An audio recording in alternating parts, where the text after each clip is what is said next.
Olá, você está no canal Legião Cósmica, deixe seu like, ative o sininho para novas notificações. Não se esqueça de se inscrever e compartilhar o nosso conteúdo. Valeu! Aperte os cintos. 5, 4, 3, 2, 1.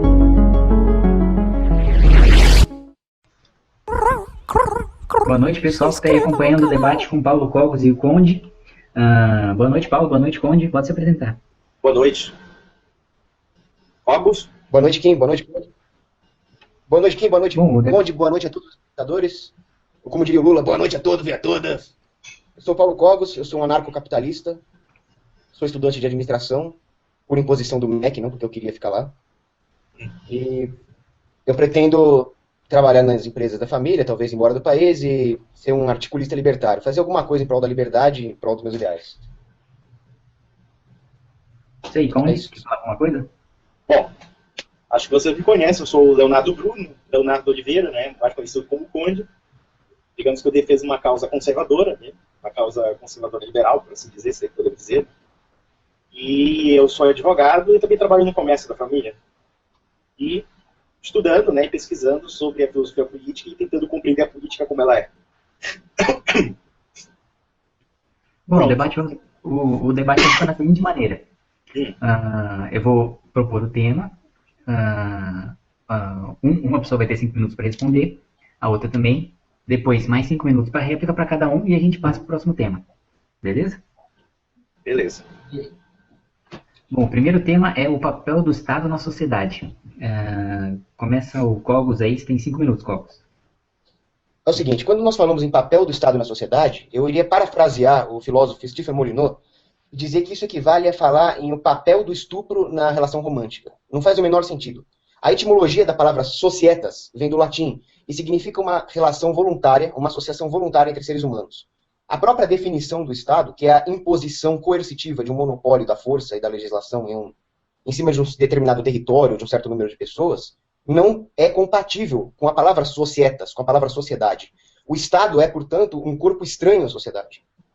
Como ressalta, por exemplo, o antropólogo Clastres, ele fala que o poder político ele está externo a uma sociedade, ele não pertence a ela.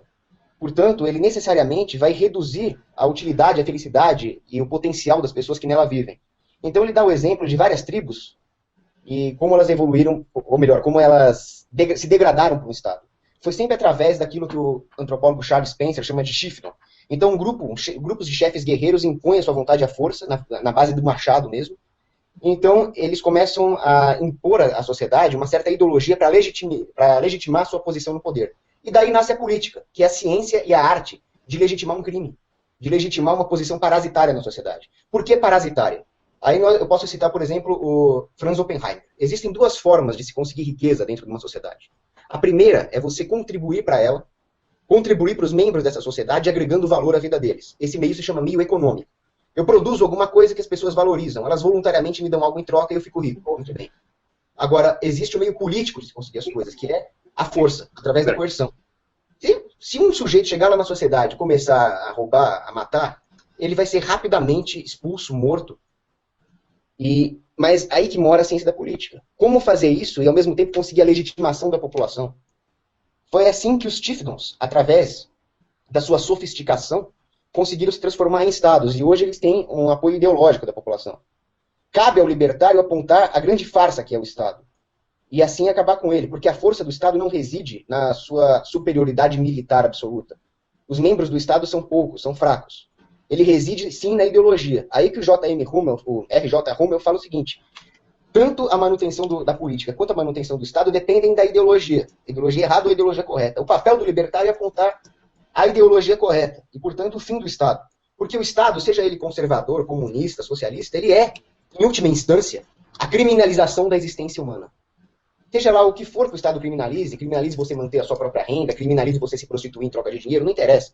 O fato é que ele não deixa com que você escolha com quem você vai se associar, como você vai gastar os seus recursos, o seu tempo, o seu dinheiro. O fato de você querer existir sozinho, sem fazer mal para ninguém, independente do Estado, é criminalizado por essa mesma instituição. Não faz sentido dizer que o Estado faz parte da sociedade. Não faz sentido dizer que ele tem alguma coisa a ver com ética, não faz sentido dizer que ele tem alguma coisa a ver com a preservação dos direitos naturais de vida, de liberdade, de propriedade. Faz tanto sentido quanto dizer que um estuprador é importante para preservar a virgindade. Né? Como é que alguém chegaria nessa conclusão? Chodorov, por exemplo, um outro pensador, ele fala o seguinte: não é possível você falar que a economia tem que estar subordinada à política, porque a economia, ou melhor dizendo, a praxeologia, da qual a economia é um ramo, é o estudo da ação humana. Ação humana cujo propósito é você melhorar, é o homem, individualmente, melhorar a sua condição. Isso não é atomismo, não é individualmente, eu vou me separar do resto da humanidade. Agora, a política não. Quando entra alguma intervenção política, ele reduz o bem-estar do homem, necessariamente. Isso ex ante é irrefutável. Então, dizer que a economia tem que estar subordinada a isso é a fórmula para o totalitarismo.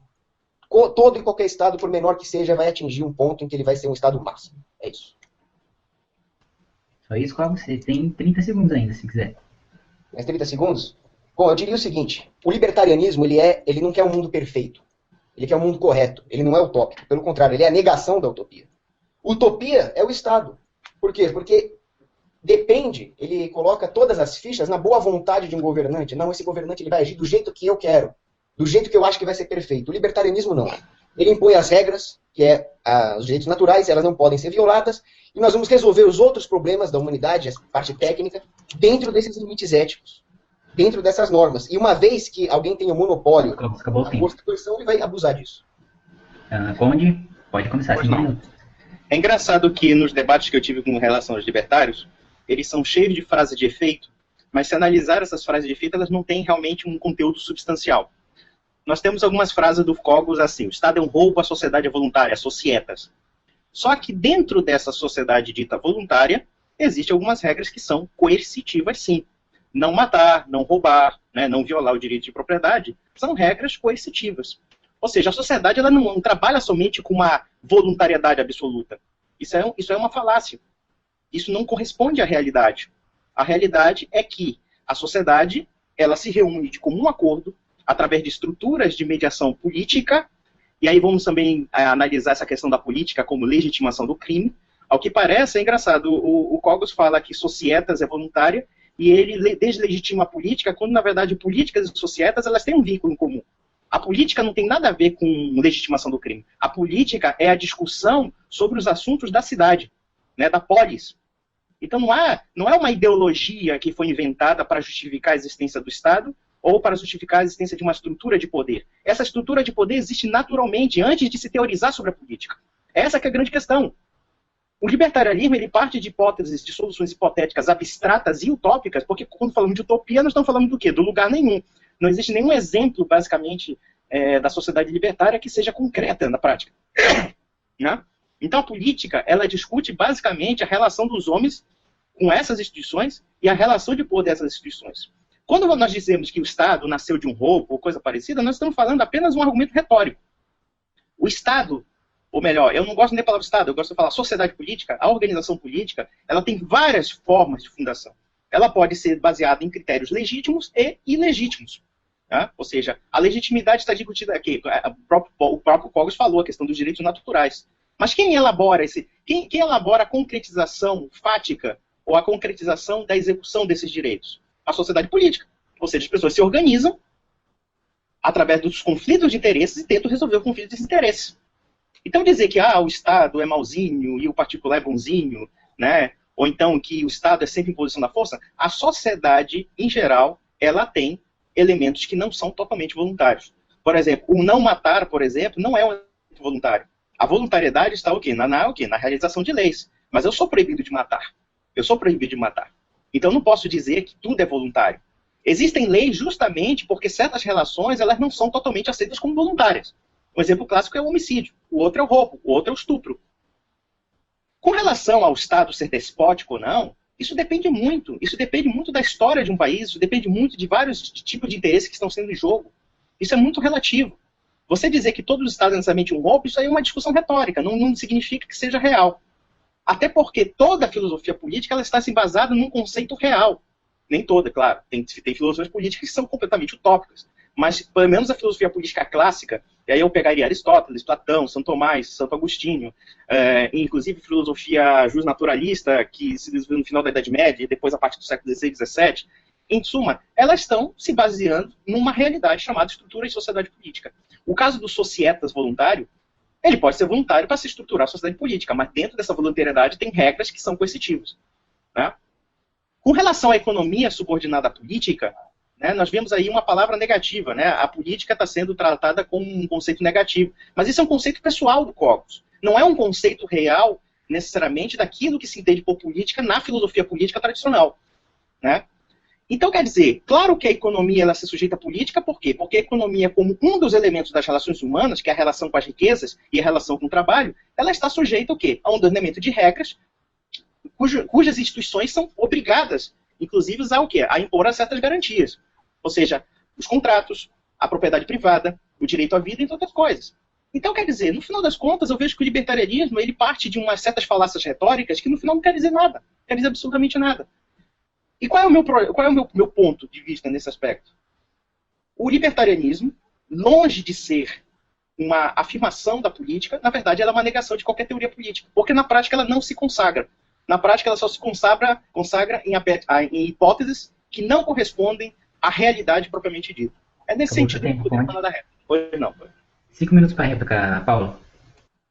Bom, o Conde falou que existem relações dentro da sociedade que devem ser necessariamente coercitivas. Existe uma falácia lógica numa afirmação dessa pelo seguinte, pelo conceito de direitos negativos. Pelos direitos naturais, todo ser humano possui direitos e, em contraparte, eles devem ter um dever. Os direitos naturais de vida, liberdade e propriedade são direitos negativos no sentido em que eles impõem a terceiros a obrigação apenas de não ação, ou seja, de não violar esses direitos. Qualquer outro direito dito positivo, que na verdade não são direitos e que a esquerda adora, por exemplo, direito à educação, direito ao transporte, eles imporiam a terceiros a obrigação de despender alguma parte dos seus recursos para satisfazer esses direitos. Ou seja, eles seriam escravizados. Ou seja, isso seria contraditório, porque então eles não teriam os direitos negativos iniciais. Então não se pode afirmar isso, certo? Não existem direitos positivos, apenas direitos negativos são direitos legítimos. Uma vez que exista o Estado, existe um grupo que tem a autorização, a legitimação para agredir esses direitos naturais das pessoas, senão eles não seriam um Estado. Então esse grupo possui a capacidade, ou melhor, a legitimação para agredir esses direitos das pessoas, enquanto as pessoas não têm. Então não existe aí uma paridade de direitos e deveres que devia existir. É aí que acontece a coerção. Quando alguém viola um direito natural, por exemplo, um ladrão rouba R$100 e ele é obrigado a devolver esses R$100 e é punido, ou seja, essa punição faz com que exista o dever que corresponda ao direito a ter R$100, não é uma coerção. É apenas a justiça sendo feita. Então, um início de coerção, uma agressão ofensiva, é aquilo que o libertarianismo rejeita. A agressão defensiva e punitiva para restabelecer a ordem dos direitos naturais não é a coerção que define a existência do Estado. Então, quando o Conde fala que a societas política se forma através de relações voluntárias e depois ela aplica a coerção, primeiro existe essa falha. Segundo, que o Estado jamais poderia ter se formado a partir de relações voluntárias. Porque se o Estado fosse se formar a partir de relações voluntárias, ele seria um bem público. A justificativa para a existência do Estado é para fornecer bens públicos, né? Bens ditos públicos, como justiça e defesa. Mas se o Estado realmente se formou dessa forma, então bens públicos não existem, porque se o Estado fosse um bem, ele teria se formado a partir de relações de mercado. Portanto, ele não pode ser um bem público. Portanto, ele não é um bem. Por eliminação, por reductio ad absurdum, sobra a única possibilidade do surgimento do Estado, que é um crime inicial, uma coerção inicial. E esses homens que fizeram semelhante coisa, por que alguém acredita que eles vão fornecer bens e serviços de justiça e defesa melhor do que o mercado, competindo no sistema de preços e partindo de baixo, partindo da própria necessidade das pessoas? É aí que o Aristóteles falha. O Aristóteles, com todo respeito por quem gosta dele, ele era um fascista, ele era um coletivista. Ele dizia que os cívitas vem antes da família, e a família vem antes do indivíduo. E que o homem é um animal político. Tendo em vista que a política é um crime, se o homem fosse um animal político, ou seja, se ele cometesse crimes à torto e a direitos, simplesmente a civilização humana seria impossível. Graças a Deus, o homem não é um animal político, ele é um homem econômico que, em geral, rejeita a política. Em geral, se alguém aparecer estuprando, esse estuprador vai ser linchado. Nós vemos isso toda hora na TV. E, ao mesmo tempo, jamais poderia ter essa ordem, essa inversão de ordem que o Aristóteles fala, civitas primeiro, família depois, indivíduo depois, porque se você pega, por exemplo, a ética argumentativa do Hans Hoppe, simplesmente para ter alguma associação de pessoas, seja ela uma cívita, seja ela uma família, precisa ter uma propriedade privada inicial, ou seja, o indivíduo, que é a única entidade capaz de agir, precisa escrever ou falar com a propriedade privada das suas cordas vocais, com a propriedade privada, sei lá, do papel e da tinta. Então, primeiro vem o indivíduo. A ética argumentativa hobbesiana refuta toda a teoria coletivista do Aristóteles. Né? E o Estado ser um roubo, ao contrário do que o Conde diz, não é simplesmente um artifício retórico. Isso está até no Santo Agostinho que ele falou. Santo Agostinho, em Cidade de Deus, falou o seguinte: o que é um reino, se não um grande roubo? E o que são roubos, né? Se não pequenos reinos, pequenas ações políticas? Isso me lembra, por exemplo, de certa vez que o Alexandre o Grande capturou um pirata. E aí o Alexandre o Grande prendeu, falou: pirata, o que você faz da vida? Você é um pirata? Eu realmente sou um pirata, eu roubo a propriedade das pessoas. Só que como eu faço isso com uma pequena frota, eu sou um pirata. Você faz isso com uma grande frota e é chamado de imperador. Né? Então essa é a diferença. É simplesmente uma legitimação ideológica, não tem nada de artifício retórico. Pelo contrário, todas as teorias políticas que tentam legitimar o assalto à mão armada, que é o Estado, elas não passam de um duplo pensar. Olha, se um ladrão fizer, ele é criminoso, mas se o cara usar uma faixa verde e amarela, um terno e gravata, ele não é mais criminoso. Acabou o tempo, Cogos. É isso. Conde, 5 minutos. É engraçado que o Cogos fala de falácia lógica, né, do Estado roubo. Isso aí são tudo argumentos retóricos. Vou provar por quê. Quando nós falamos do conceito de coerção, nós não estamos falando da finalidade da coerção. Por exemplo, quem é que garante os direitos naturais? Quem é que garante a segurança? Quem é que garante tudo isso? Ou seja, uma estrutura política reconhecida pela comunidade. Esse reconhecimento, ele pode ser tácito, tá? Ou pode ser declarado. Mas a sociedade reconhece o poder do Estado. Se a maioria da sociedade reconhece o poder do Estado, não é em si por uma questão eminentemente ideológica. Existem inúmeros aspectos em que você pode argumentar no sentido de uma justificativa do reconhecimento do poder estatal, ou do poder imperial, ou do poder de um chefe. Com relação a Santo Agostinho, ao que parece, o nosso amigo devia ler as cartas de Paulo, porque as cartas de Paulo dizem que as autoridades são emanadas de Deus. O que Agostinho deve ter falado, na verdade, foi algum tipo de poder, mas ele não nega a legitimidade do poder, principalmente quando elas estão adequadas aos direitos naturais e ao direito divino. Né? Paulo já falava, os poderes terrenos são instituídos por Deus. São instituídos por Deus por quê? Porque é da natureza da humanidade ser governada. Pode chocar muita gente falar isso, mas é verdade. A sociedade, ela parte do pressuposto de organização. Organização implica hierarquia. Organização implica o reconhecimento de valores comuns e de instituições que imponham esses valores comuns. Com relação à interpretação de Aristóteles, a interpretação que o Cogos dá é uma interpretação distorcida e enviesada. Primeiro, quando o Aristóteles fala da cidade e do indivíduo, é claro que nós podemos questionar a mentalidade do mundo antigo com relação a essa desproporção. Não quer dizer que Aristóteles estivesse certo em tudo. Mas com certeza Aristóteles estava longe de ser um fascista. Né? Na verdade, o que ele quer dizer é que a sociedade e o indivíduo, eles são elementos coexistentes. Ao contrário do liberal, que acredita num indivíduo isolado, num indivíduo atomizado, que é um indivíduo abstrato, diga-se passagem, o que a filosofia clássica admite é que tanto o indivíduo como a sociedade, eles são elementos coexistentes. E eles precisam se organizar dentro do conjunto. Essa é a grande ideia, essa que é a ideia de Aristóteles, a ideia de qualquer filósofo político que não vive nas abstrações, mas vive simplesmente na realidade como a política funciona. Quando se fala de zoon politikon, veja, politikon aí está dizendo sociabilidade. É o mesmo conceito de societas. Ou seja, um homem é um animal social. Um homem é um animal que precisa dos seus semelhantes para negociar com seus semelhantes. Agora é interessante, né? Quando nós falamos aqui da coerção, né? A coerção, não. Impor o direito natural é uma coerção. Para o bandido, sim, é um ato de violência, é um ato que ele se obriga a obedecer à lei. Isso é coerção. A finalidade da coerção é outra história, se ela pode ser legítima ou ilegítima, se ela pode ser uma usurpação. É essa que é a grande questão, a diferença. É engraçado que, por exemplo, o Cogos fala que o Estado ele não é um bem, né, porque ele não está amparado pelas relações de mercado. Quem te disse que o bem está amparado por um bem econômico? Nem todos os bens que são valorizados na sociedade são bens econômicos, bens palpáveis ou bens necessariamente quantificáveis. O Estado, de alguma forma, ele zela por um bem sim. Um bem chamado segurança jurídica, um bem chamado justiça, um bem chamado legalidade, entre outras coisas, como também a garantia de direitos, que com a colaboração da sociedade, eles se interagem. Então, quer dizer, você falar assim, quer dizer, você está vendo o bem como um bem econômico. O que é isso que todo bem é bem econômico? Existem bens que não são econômicos. A segurança jurídica, ela não é um bem econômico. A proteção do direito de propriedade nem mesmo é um bem econômico, necessariamente. Existem alguns elementos de propriedade que não são necessariamente materiais, se nós entendemos assim. Né? Ou então, direito à vida, por exemplo. O direito à vida não é um bem econômico.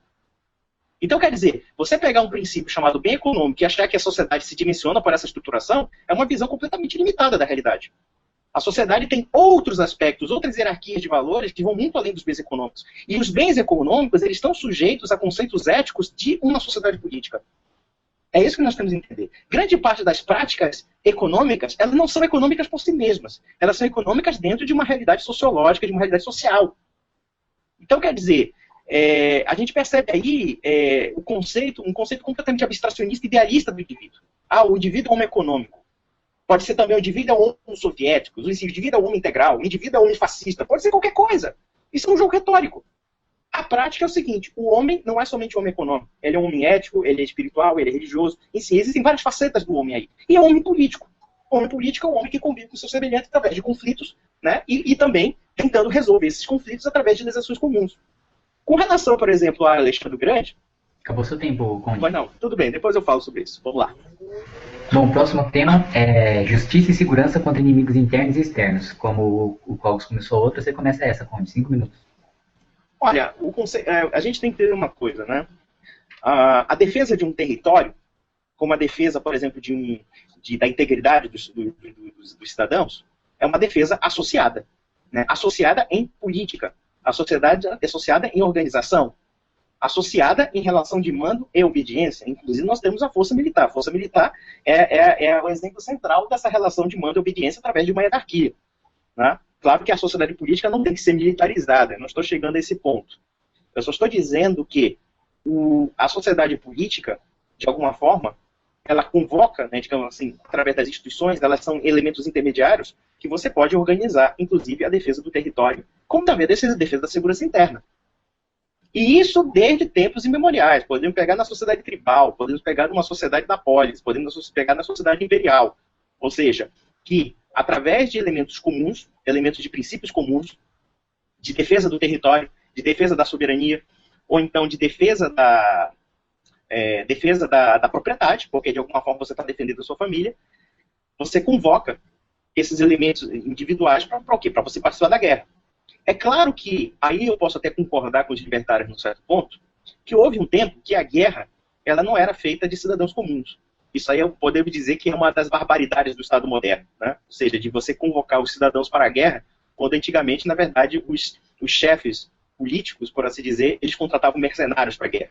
Só que a gente tem que ver uma coisa, por exemplo, no mundo grego, por exemplo, havia convocação de mercenários, mas dentro de sociedades que eram democráticas, os cidadãos eram também a força militar do país. Então, mas onde é que eu quero chegar com isso? É que no final da história, a guerra ela é, de alguma forma, imprescindível da autoridade política. Mesmo, vamos analisar essa questão dos piratas, né? Ora, existem sociedades políticas que eram sociedades de piratas. Mesmo na Grécia. Na Grécia, mesmo no século XVII, XVIII, você tinha ilhas governadas por piratas. Né? Ilhas governadas com regras, com leis, com hierarquia, etc. E que, inclusive, mobilizavam para a guerra. Você tem, por exemplo, sociedades comerciais da Idade Média, que eram sociedades comerciais e políticas, e poderiam contratar exércitos para isso. Mas aonde é que eu quero chegar? É que, no final das contas, o exercício da guerra, em sua maior parte, é claro que pode haver exceções aí, isso aí talvez até o Cogos possa me corrigir, mas a guerra ela é imprescindível da autoridade política. A não ser que seja uma briga de vizinho, uma briga de gangue, etc. Mas fora isso, quando um país é mobilizado para a guerra, de alguma forma, é imprescindível a autoridade política, uma autoridade de chefia que seja obedecida e que comande essas pessoas. Que comande essas pessoas para a guerra. Né? Comande essas pessoas para a guerra. Bom, eu acho que é mais ou menos isso que eu queria falar. Bom, só isso, tem 1 minuto e meio. 1 minuto e meio? Então, quer dizer, aí voltando àquela questão do Alexandre, que o próprio Cogos falou, olha, com certeza, as disputas políticas, elas são envolvidas em interesses de chefes de Estado, etc., em que eles querem impor sua soberania. Mas qual seria a diferença de um pirata e de Alexandre o Grande? Alexandre o Grande, ao menos, tinha um propósito civilizacional, chamava-se cultura helenística. O pirata não tem esse processo. E vamos analisar uma coisa. Alexandre o Grande não liderou aquelas pessoas, necessariamente, porque ele era apenas usurpador. Ele tinha outros elementos também que eram qualidades. Ele tinha carisma, tá? Ele tinha um projeto de união de vários povos da Grécia. Porque, na verdade, o poder imperial do Alexandre o Grande, ele não foi imposto somente pela força. Ela foi imposto por negociações. Muitas nações pequenas, muitas coisas aceitaram o domínio do Alexandre o Grande. Aceitaram porque viam naquilo algum tipo de ganho. É claro que nós podemos questionar a questão da legitimidade do império, ou então o perigo que há no império, né? Ou seja, o perigo de uma unificação total, né, de um reino, né, de várias cidades, e você destruir essas autonomias. Mas mesmo assim, dentro do mundo antigo, Alexandre o Grande não governaria se não houvesse um mínimo de consentimento de muitas cidades. Muitas cidades aceitaram o domínio do Alexandre o Grande, mas preservaram suas autonomias.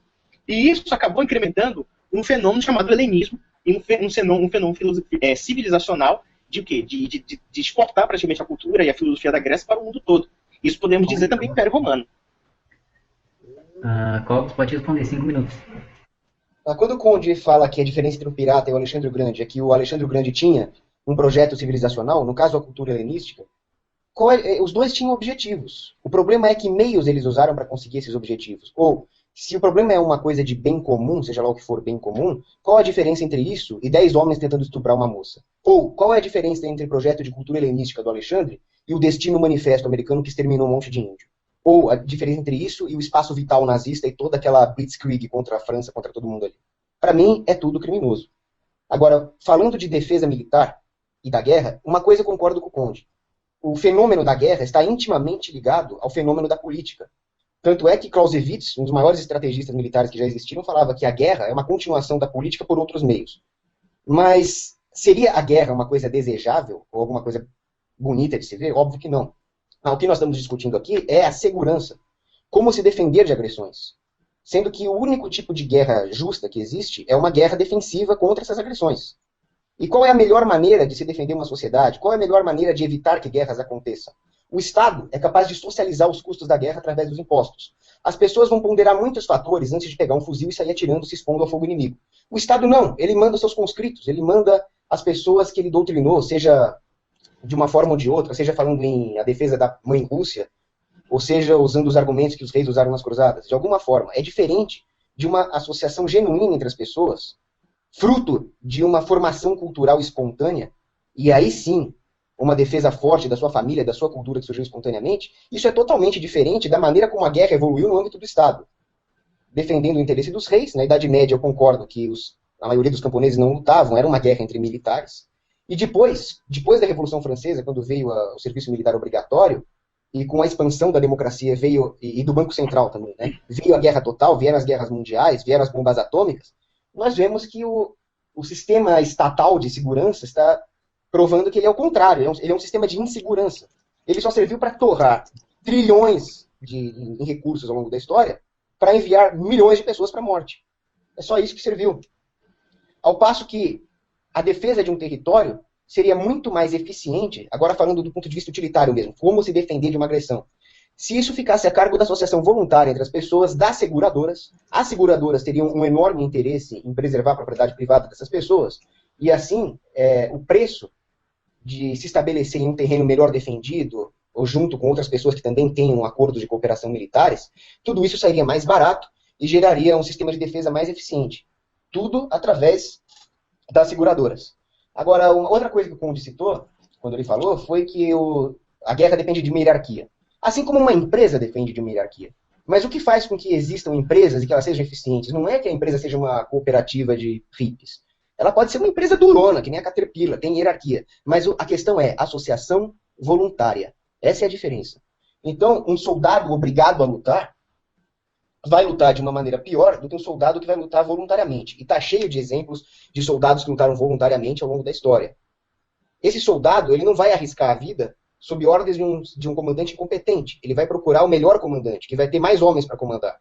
E assim você vai ter uma meritocracia dentro do âmbito da guerra, da condução da guerra. Agora, exemplos de exércitos, de forças militares que lutaram e venceram sem que houvesse uma pressão política, está cheio. Um deles, por exemplo, é o Black Army. Era um exército anarquista da Ucrânia, que venceu os russos na Batalha de Peregonovka, em 1919. Eles eram o fruto de uma cultura forte ucraniana contra a expansão imperialista leninista. Um exército totalmente anarquista. A mesma coisa aconteceu, por exemplo, no Afeganistão, quando os soviéticos, que era a maior potência terrestre que o mundo já viu, invadiu o Afeganistão e tomou uma surra. Tomou uma surra de quem? De mujahedins, descentralizados, sem uma hierarquia fixa. E eu te digo mais, eu servi o exército, eu estudei muito sobre isso. é muito mais difícil lutar contra forças irregulares do que forças regulares, engessadas pelo socialismo castrense, porque o exército do Estado não passa de um socialismo no setor militar, né? E é muito mais difícil você lutar contra forças difusas, contra forças que você não conhece a doutrina, não conhece a ordem de batalha, do que lutar contra uma ordem de batalha bem definida, com soldadinhos lá, com vários centros de gravidade políticos, militares, para você atacar. Então, uma sociedade anarquista, mesmo desconsiderando o fato dela ter um acúmulo de capital e tecnologia muito maior do que uma sociedade estatista... Acabou seu tempo, Paulo. Tá. Pode responder onde? É engraçado que o Cogos, ele cita conceitos políticos como se não fossem políticos. Por exemplo, o que você falou que aconteceu na Ucrânia com relação aos anarquistas, que são chamados socialistas revolucionários ucranianos, na verdade, sim, era um organismo político, era um organismo partidário, inclusive. Não foi assim uma coisa espontânea e surgiu. Na verdade, por exemplo, vamos pegar o caso do Afeganistão que você falou. Isso chama nada mais, nada menos do que guerra de guerrilha. A guerra de guerrilha, ela é o quê? Ela é uma guerra que a pessoa ataca no meio da multidão e você não sabe quem é que está atacando. Isso é uma tática. Agora eu te digo uma coisa. Qual elemento de guerrilha atualmente pode destruir o poder do Estado moderno? Eu falo isso porque, por exemplo, nós temos casos assim no Brasil, ou então mesmo no México, da Guerra Cristera do México, ou então da Guerra Civil de Canudos, que o exército, naquela época, era fraco. Mas era fraco. Ou seja, ele não tinha um poder de destruição que tem hoje. Hoje em dia, a guerra de guerrilha, basicamente, não é capaz de destruir um Estado. Só se esse Estado entrar realmente em colapso internamente. Tá? Com relação à questão das agências, né? Das agências, olha, se a gente basear em agências, no século XVI, os reis tinham os mercenários. Eles pagavam os mercenários para defender os seus reinos. Né? Eles não convocavam a população, mas sim convocavam esses caras que eram verdadeiros bandoleiros, diga-se de passagem. Né? Eles agenciavam esses caras para a guerra. E o mais engraçado é que os mercenários, às vezes, quando se faltava dinheiro para pagar a conta deles ali, o que acontecia? Eles pilhavam as cidades. Ou então, eles faziam o seguinte, eles simplesmente aceitavam o suborno de outro rei e passavam para o lado de outro rei, através do dinheiro. Se a gente achar, a gente tem que pensar uma seguinte coisa. O que você acha que quem pode motivar mais para a guerra no sentido de vencer? Aquele que vai em nome do dinheiro ou aquele que vai em nome de uma consciência cívica? Com certeza, aquele que é mobilizado pela consciência cívica vai gratuitamente defender o seu país na base da porrada. Vamos pegar, por exemplo, o Estado suíço. A Suíça, por exemplo, desde tempos imemoriais, né, não somente forneceu os seus membros para a guerra, como também na Constituição suíça, o povo é o exército em armas. Mas eles são reunidos por quem? Por uma visão dinheirista, economicista, ou por uma visão cívica de comunidade? Uma visão cívica de preservação do seu território, como também dos conceitos de soberania do seu Estado e também da sua sociedade. Naturalmente, que são os conceitos cívicos. Tá? Então, quer dizer, eu não vejo até que ponto uma agência para fazer a guerra necessariamente seria eficiente. Muito pelo contrário. Agora, até certo ponto, eu concordo com a crítica do Cogos com relação a essa questão da mobilização do Estado moderno. Né? A questão da destruição total. Isso aí é realmente verdadeiro. Hoje em dia, o Estado pode mobilizar milhões de pessoas para a guerra, para uma destruição total. Mas a existência da guerra não depende disso. Não depende da existência do Estado. Depende da existência dos conflitos entre Estados. Depende da existência do conflito humano como um todo. As tribos também se matavam entre si, entre guerras. E, inclusive, as matanças de tribais eram muito até tão ou mais violentas quanto o do Estado moderno. Tem um livro chamado A Guerra Antes da Civilização, que é só você estudar. As tribos, em geral, massacravam populações inteiras e escravizavam populações inteiras. Então, quer dizer, a guerra, a motivação da guerra, e já que ele falou da questão da política, não é a existência da política que faz a guerra. Na verdade, o que faz a guerra é o conflito de interesse humano como um todo. Só que é um conflito de interesse no âmbito nacional, no âmbito do quê? Da comunidade. Uma comunidade se hostiliza porque os seus interesses não estão, digamos, em entendimento. E as pessoas se resolvem na base da porrada. Isso não é muito diferente da relação entre indivíduos. Às vezes, se de repente nós não tivéssemos uma organização pública, por assim dizer, de resolução dos conflitos, como é que as pessoas resolveriam os seus problemas? Um pega a garrucha, outro pega a faca, outro pega a espada e dá um tiro na cara do outro. É assim que resolve. E cada um impõe o seu conceito, entre aspas, de justiça. É neste sentido. Então, quer dizer, você querer colocar no Estado o monopólio da maldade humana, e olha que eu não estou falando nem de Estado, eu falo de sociedade política. Sociedade política pode ser qualquer organização que tenha o conjunto da sociedade, uma autoridade reconhecida publicamente. Né? Então, quer dizer, você colocar todo o elemento da maldade humana no Estado, no rei, no imperador, sei lá, num congresso ou coisa parecida, isso me parece uma visão simplória. Uma visão simplista da realidade. E as relações econômicas, elas não vão resolver esses problemas, porque as relações econômicas, elas fazem parte do problema das relações humanas como um todo. É nesse sentido. Ou você acha que empresário... Tudo bem, não entendo. Cogos? Bom, em primeiro lugar, ninguém está falando que a maldade é um monopólio dos reis.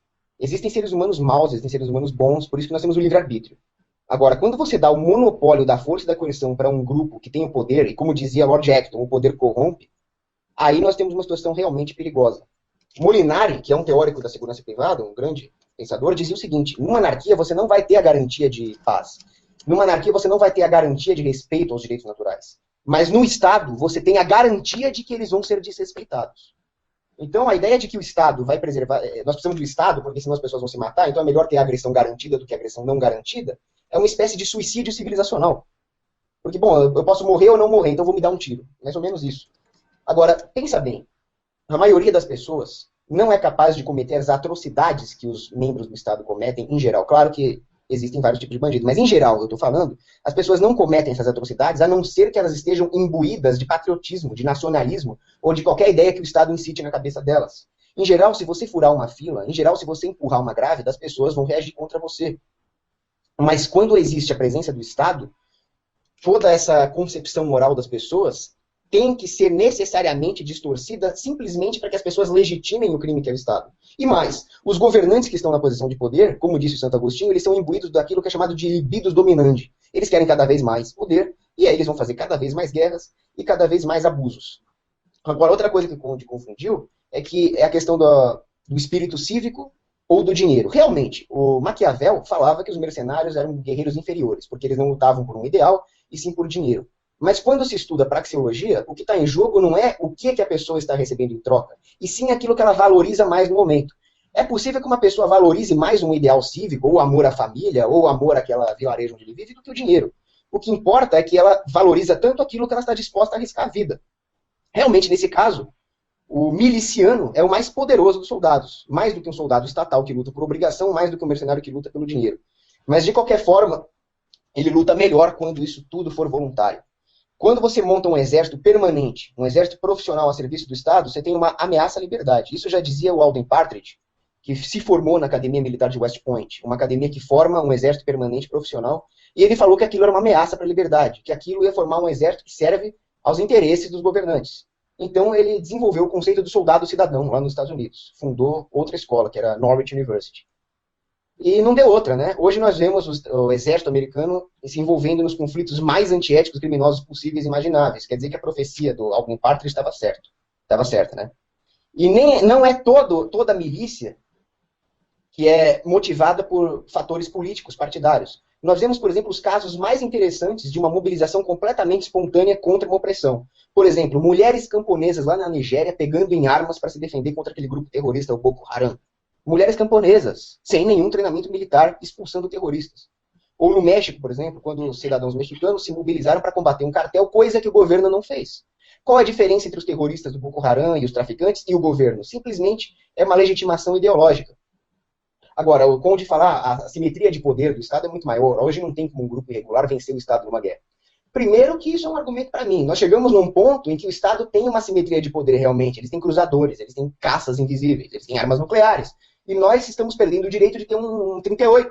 Isso é perigoso. Concordo com você, Conde. O Estado tem uma simetria de poder absurda, é perigosa. Mas não é por isso que eles têm a capacidade de nos vencer. Porque uma vez que suma o apoio ideológico do Estado, uma vez que eles não tenham mais como controlar a cadeia de suprimentos, logística necessária para manter a máquina de guerra funcionando, eles perdem tudo. E isso aconteceu em todos os campos de batalha, por mais que os americanos tivessem uma infraestrutura logística, um material bélico superior aos Vietcongs, por exemplo, eles apanharam naquela selva. Não estou discutindo agora que os Vietcongs não tinham apoio soviético, mas o fato é que lutar uma guerra irregular é justamente, o cenário de guerra irregular é justamente o cenário onde a sua superioridade tecnológica fica mitigada. E aí entra a sua superioridade de apoio, de hearts and minds, né? Coração e mentes, como dizem os teóricos da contra-insurgência. Se hoje as pessoas deixassem de apoiar o Estado, e o Estado tivesse alguma algum impulso de combate a essa população, de resistência, eles iriam lutar o pior tipo de guerra que existe, que é uma guerra sem nenhum apoio, é uma guerra quarteirão a quarteirão, e eles iam perder. As bases aéreas deles ficam atacadas. Acabou o tempo? Acabou o tempo. Agora a gente passa para o próximo assunto, que é a legalização das drogas. E começa com você, Paulo. Legalização das drogas. Bom, eu acho que esse tema poderia muito bem morrer no argumento ético, né? Porque o corpo é meu. Dentro do meu corpo eu coloco o que eu bem entender. Chocolate, hambúrguer, maconha, cocaína, e ninguém tem nada com isso. Se nós negarmos esse simples fato, nós estamos dizendo que nós, pela lógica, né, que nós não somos donos do nosso corpo, que o Estado é dono do nosso corpo. Ah, mas as drogas fazem mal. Realmente faz mal, o hambúrguer também faz mal. E as crianças? Bom, quem é que tem a função de evitar que as crianças consumam drogas? É a família. O pai tem que ir lá, violar a lei da palmada da Dilma, meter o chinelo na criança para consumir. Concordo. Agora, esse é um papel da família, não é um papel do Estado. Querer que o Estado faça isso é querer que o Estado substitua a família. Aí nós estamos abrindo as portas para o totalitarismo. Outra coisa, quando o Estado toma para si o papel de regular a moralidade das pessoas, então droga é proibido, porque droga é errado, porque droga é imoral, nós estamos fazendo com que as pessoas deixem de assumir a responsabilidade pelo julgamento moral. Então nós vamos ter, da mesma forma que existe um socialismo na economia, pode existir um socialismo na moralidade. Por exemplo, um país comunista controla os meios de produção. As pessoas perdem os parâmetros do sistema de preço, tem aquele desastre material que o Conde concorda comigo que há. E o mesmo acontece na moralidade. Quando o Estado toma para si os parâmetros morais, coisa que o Putin está fazendo lá com o evasianismo dele, as pessoas vão deixar o cálculo moral na mão do Estado e vão deixar de fazer o seu próprio cálculo moral, e aí todos os outros setores da sociedade que não estão ligados à droga vão sofrer uma ruína moral. De quem é o papel de alertar para a imoralidade das drogas? Eu concordo que drogas podem ser imorais. É o papel da família, é o papel da igreja, é o papel da comunidade, e não o papel do Estado.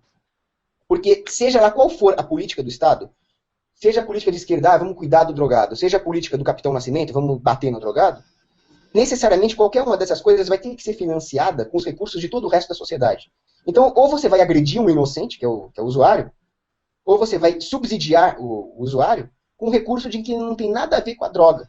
Então, a família do usuário, que não soube educar o moleque, vai ser subsidiada com o quê? Com o dinheiro das famílias que souberam educar os moleques.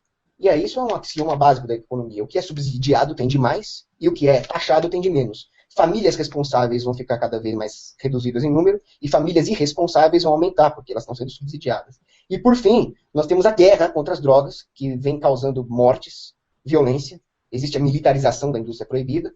E eu não acho que nenhum argumento poderia servir para justificar essas mortes, para justificar o que está acontecendo no México, lá com os cartéis decapitando os outros. Quem assistiu Breaking Bad sabe, né? O Walter White lá, ele fabricava a metanfetamina dele. Ele podia ser um comerciante, como outro qualquer, ganhar dinheiro, ou podia acontecer tudo o que aconteceu. Morreu, eu não vou fazer spoiler aqui, mas foi um desastre. Né?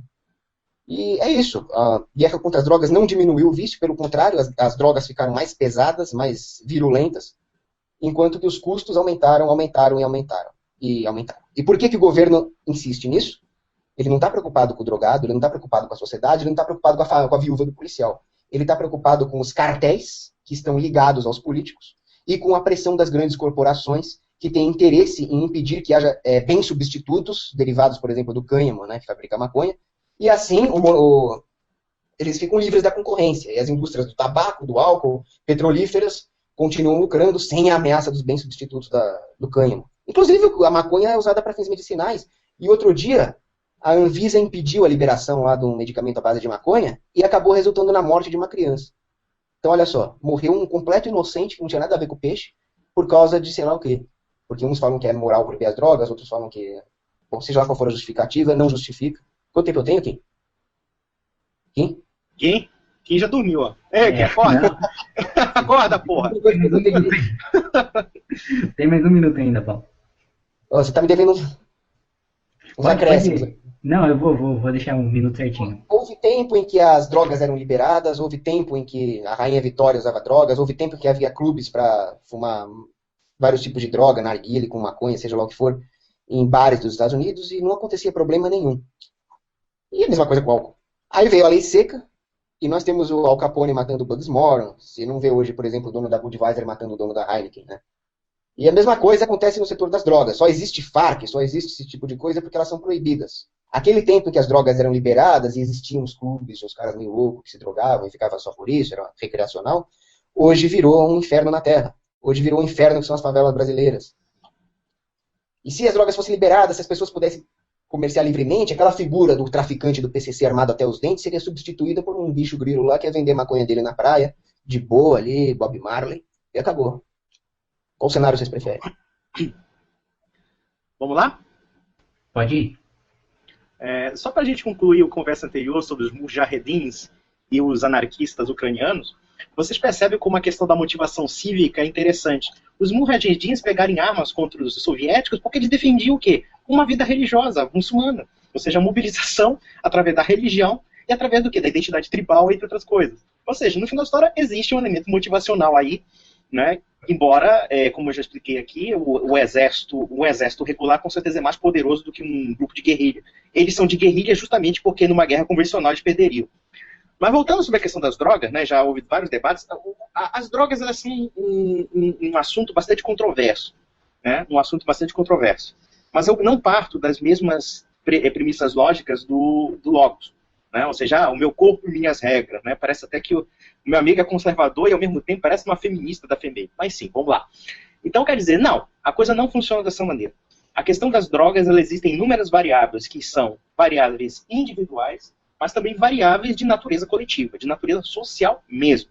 Né? Ou seja, qual é o preço que a sociedade vai pagar, por exemplo, com relação à liberação de uma certa substância, sabendo de grupos econômicos que estão por trás disso e querem, na verdade, a difusão desse tipo de substância. É claro que, por exemplo, a bebida alcoólica ela não pode ser equiparada, por exemplo, ao ópio ou equiparada, por exemplo, à cocaína.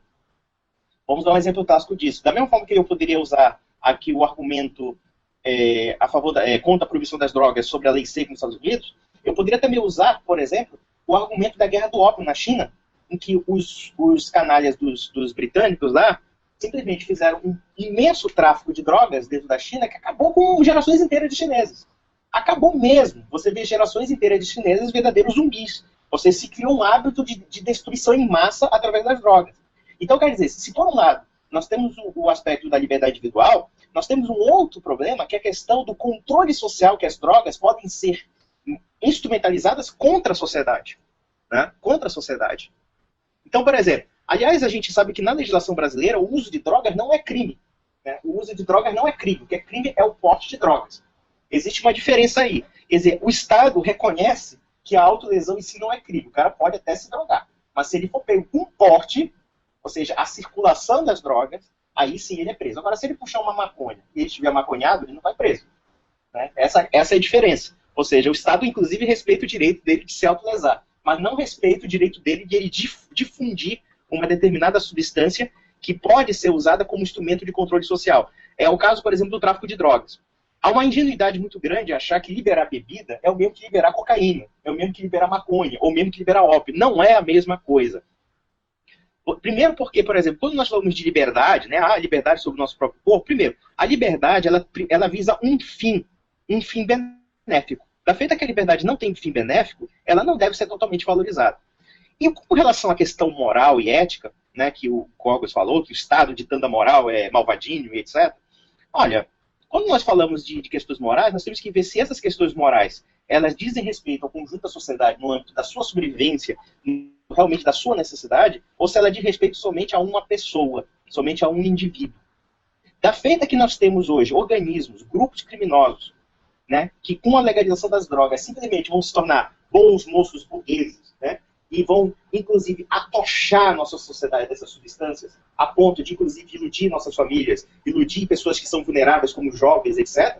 Então a gente tem que pensar realmente, será que realmente é, entre aspas, em nome dessa liberdade altamente hipotética, será que vale o preço, por exemplo, da sociedade pagar, e não somente em perdas humanas, em destruição de vida, de famílias, a permissão para que essas pessoas difundam essas substâncias? Para esse fim, e fim de quê? De criar pessoas zumbis que fiquem roubando, que fiquem saqueando para só comprar essas substâncias? Nós temos que pensar no poder que nós vamos dar para essas pessoas. Em nome da liberdade. Veja, até certo ponto a conclusão do Logos não está totalmente errada. Tá? É claro que a princípio as pessoas elas devem ser responsáveis pelos seus atos e elas devem sim, elas devem saber se cuidar. Isso é uma premissa inicial. Mas a partir do momento que existe toda uma estrutura econômica, toda uma estrutura de poder, que pode usar as drogas como algo socialmente aceitável e induzir as pessoas a uma destruição, aí eu fico pensando, será que nós temos que dar poder a essas pessoas? No meu entender, não. Cogos pode responder. As feministas falam que meu corpo, minhas regras, e com isso elas justificam o aborto, que é um assassinato, certo? Só que a frase meu corpo, minhas regras está certo. O aborto está errado porque o corpo do bebê também é a regra do bebê, então ela não tem direito de assassinar o bebê. Se a frase meu corpo, minhas regras está certo, então também está certo eu poder me drogar. Eu não me drogo porque eu não sou louco, mas quem quiser se drogar, que se drogue, que tenha liberdade para isso. Aí o Conde falou a questão da guerra do ópio na China. A guerra do ópio na China mostra justamente por que a droga tem que ser liberada. O que houve foi um monopólio inglês do governo britânico, após algumas batalhas envolvendo a Companhia das Índias Orientais Britânicas, e aí eles forçaram o vício na China, justamente regulando o mercado de ópio, tornando ele mais caro. E aí ficou uma droga de pior qualidade e os chineses se viciaram. E aí depois o problema foi piorando, piorando, até que eles tiveram que liberar as drogas, senão não ia nem ter produção ali. E é isso que acontece. Quando as drogas mais leves são proibidas, elas ficam mais caras. Porque diminui o número de ofertantes, já que os ofertantes vão ser só aqueles capazes de trabalhar num mercado regulado, proibido, militarizado, vão ser só os caras mais inescrupulosos da sociedade, e essas drogas vão encarecer. Aí eles vão procurar alternativas mais baratas e, portanto, mais tóxicas. Então, o que era, por exemplo, a cocaína, vai virar coisa pior, vai virar heroína, depois vai virar crack, eu não sei exatamente a ordem, mas depois vai parar no crocodilo. Drogas como o crack, o oxi, o crocodilo são um fenômeno da era da guerra contra as drogas. Quando as drogas eram liberadas, elas não chegavam nem perto do grau de destruição das drogas atuais. Então, nunca aconteceu um apocalipse zumbi na época em que elas eram liberadas, na época que elas eram vendidas na farmácia. E se houvesse um livre mercado de drogas, as empresas fabricantes de droga iam procurar drogas recreacionais com cada vez mais efeito e cada vez menos efeitos colaterais. Agora, hoje não. Hoje não tem nenhum... Se o drogado comprar uma droga de má qualidade, ele vai reclamar para quem? Ele vai no Procon reclamar? Ele vai na polícia reclamar? Então não adianta falar isso. O governo, ele não prende, ele não fuzila o usuário de droga, mas ele manda fazer serviço comunitário. Ele impede que haja liberdade no mercado de drogas. Então sim, o governo impede que haja um direito do consumo. Quando se afirma que ao liberar as drogas, as pessoas iam se drogar, e então elas iam sair assaltando e matando por causa de droga, existem vários problemas associados a essa afirmação. O primeiro é que isso está acontecendo agora, com as drogas proibidas. O governo não consegue controlar as drogas nem mesmo dentro das prisões, que é o ambiente mais controlado pelo governo que existe. Então nós teríamos que transformar a sociedade numa prisão ou coisa pior para que o controle das drogas fosse eficiente, isso se ele fosse desejável. Mas não é.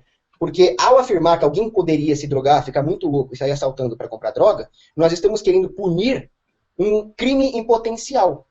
Por essa lógica, tudo deveria ser punido. O cara deveria ser punido simplesmente por ter uma arma. Porque então ele vai usar essa arma no assalto e vai assaltar. Essa é a lógica do pessoal que defende controle de armas, e que eu tenho certeza que o Conde repudia, porque ele não é de esquerda. Né? Sim.